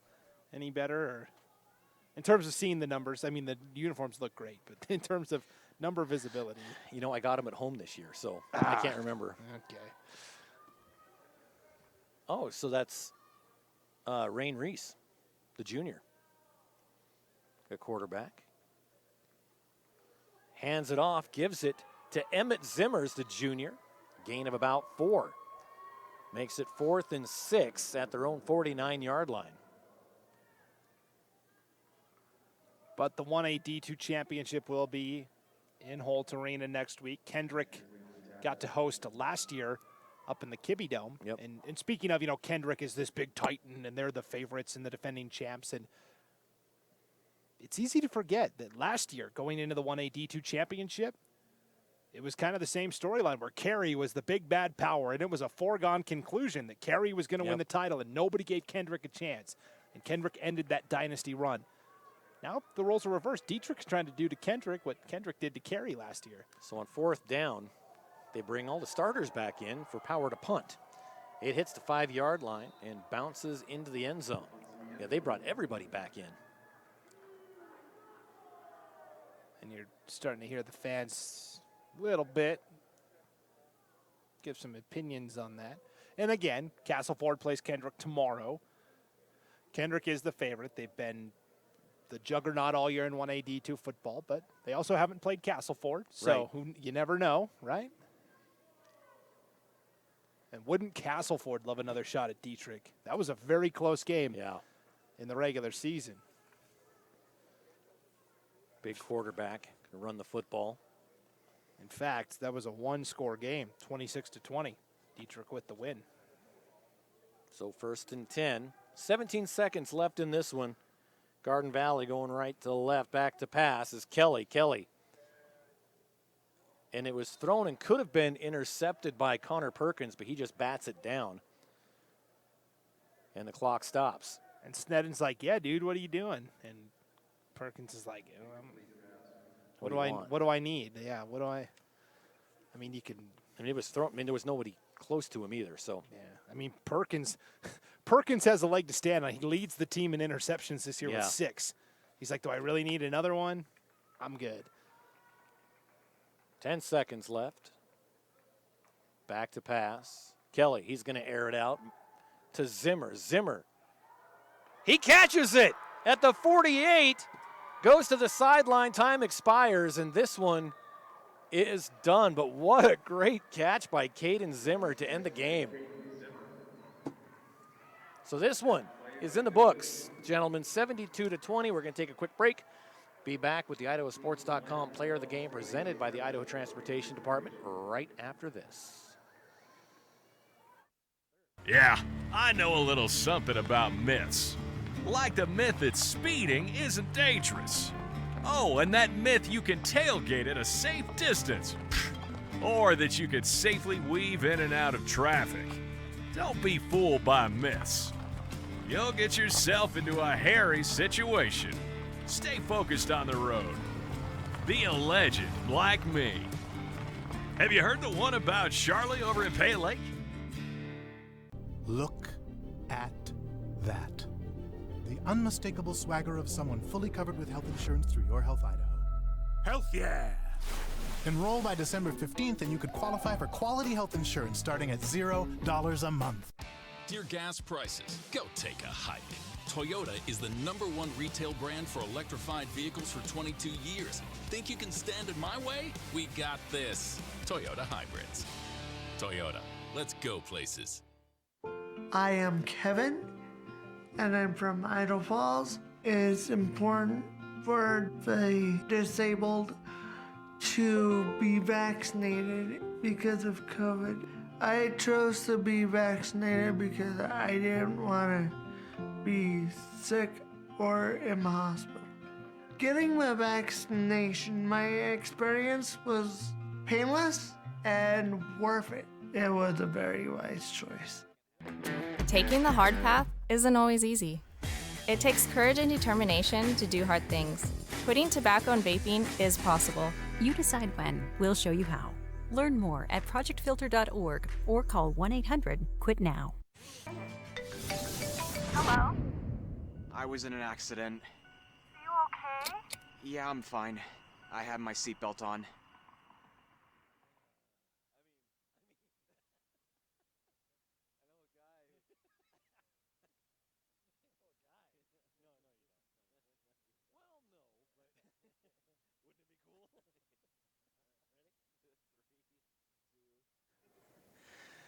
Oh, I wish we had a camera just showing the behind the scenes. We don't want anything on air, though.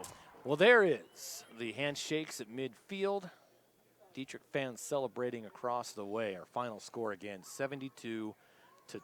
Dietrich with a season high, pouring on the offense. They'll be taking on the winner of Kendrick and Castleford. That game at Lewiston tomorrow, 4 o'clock Pacific time.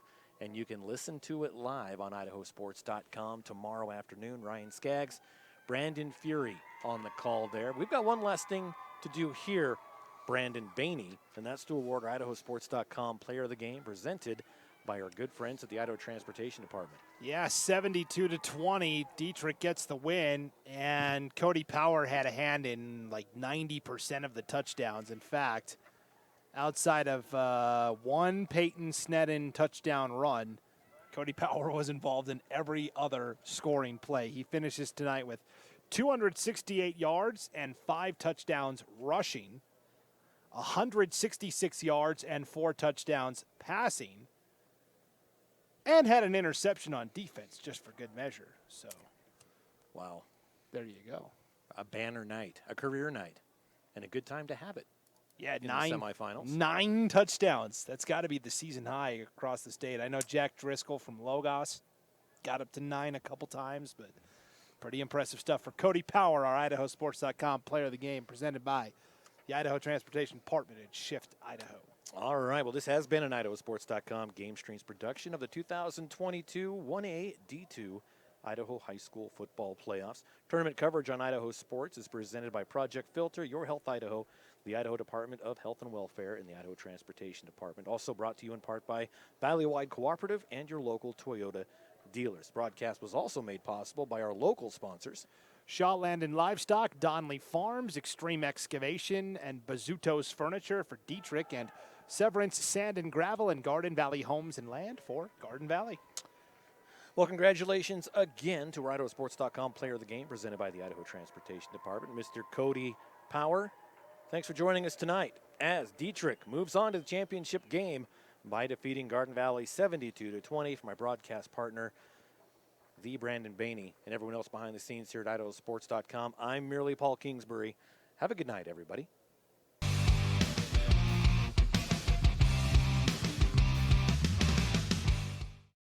This has been a presentation of IdahoSports.com GameStreams. This broadcast is copyrighted to Idaho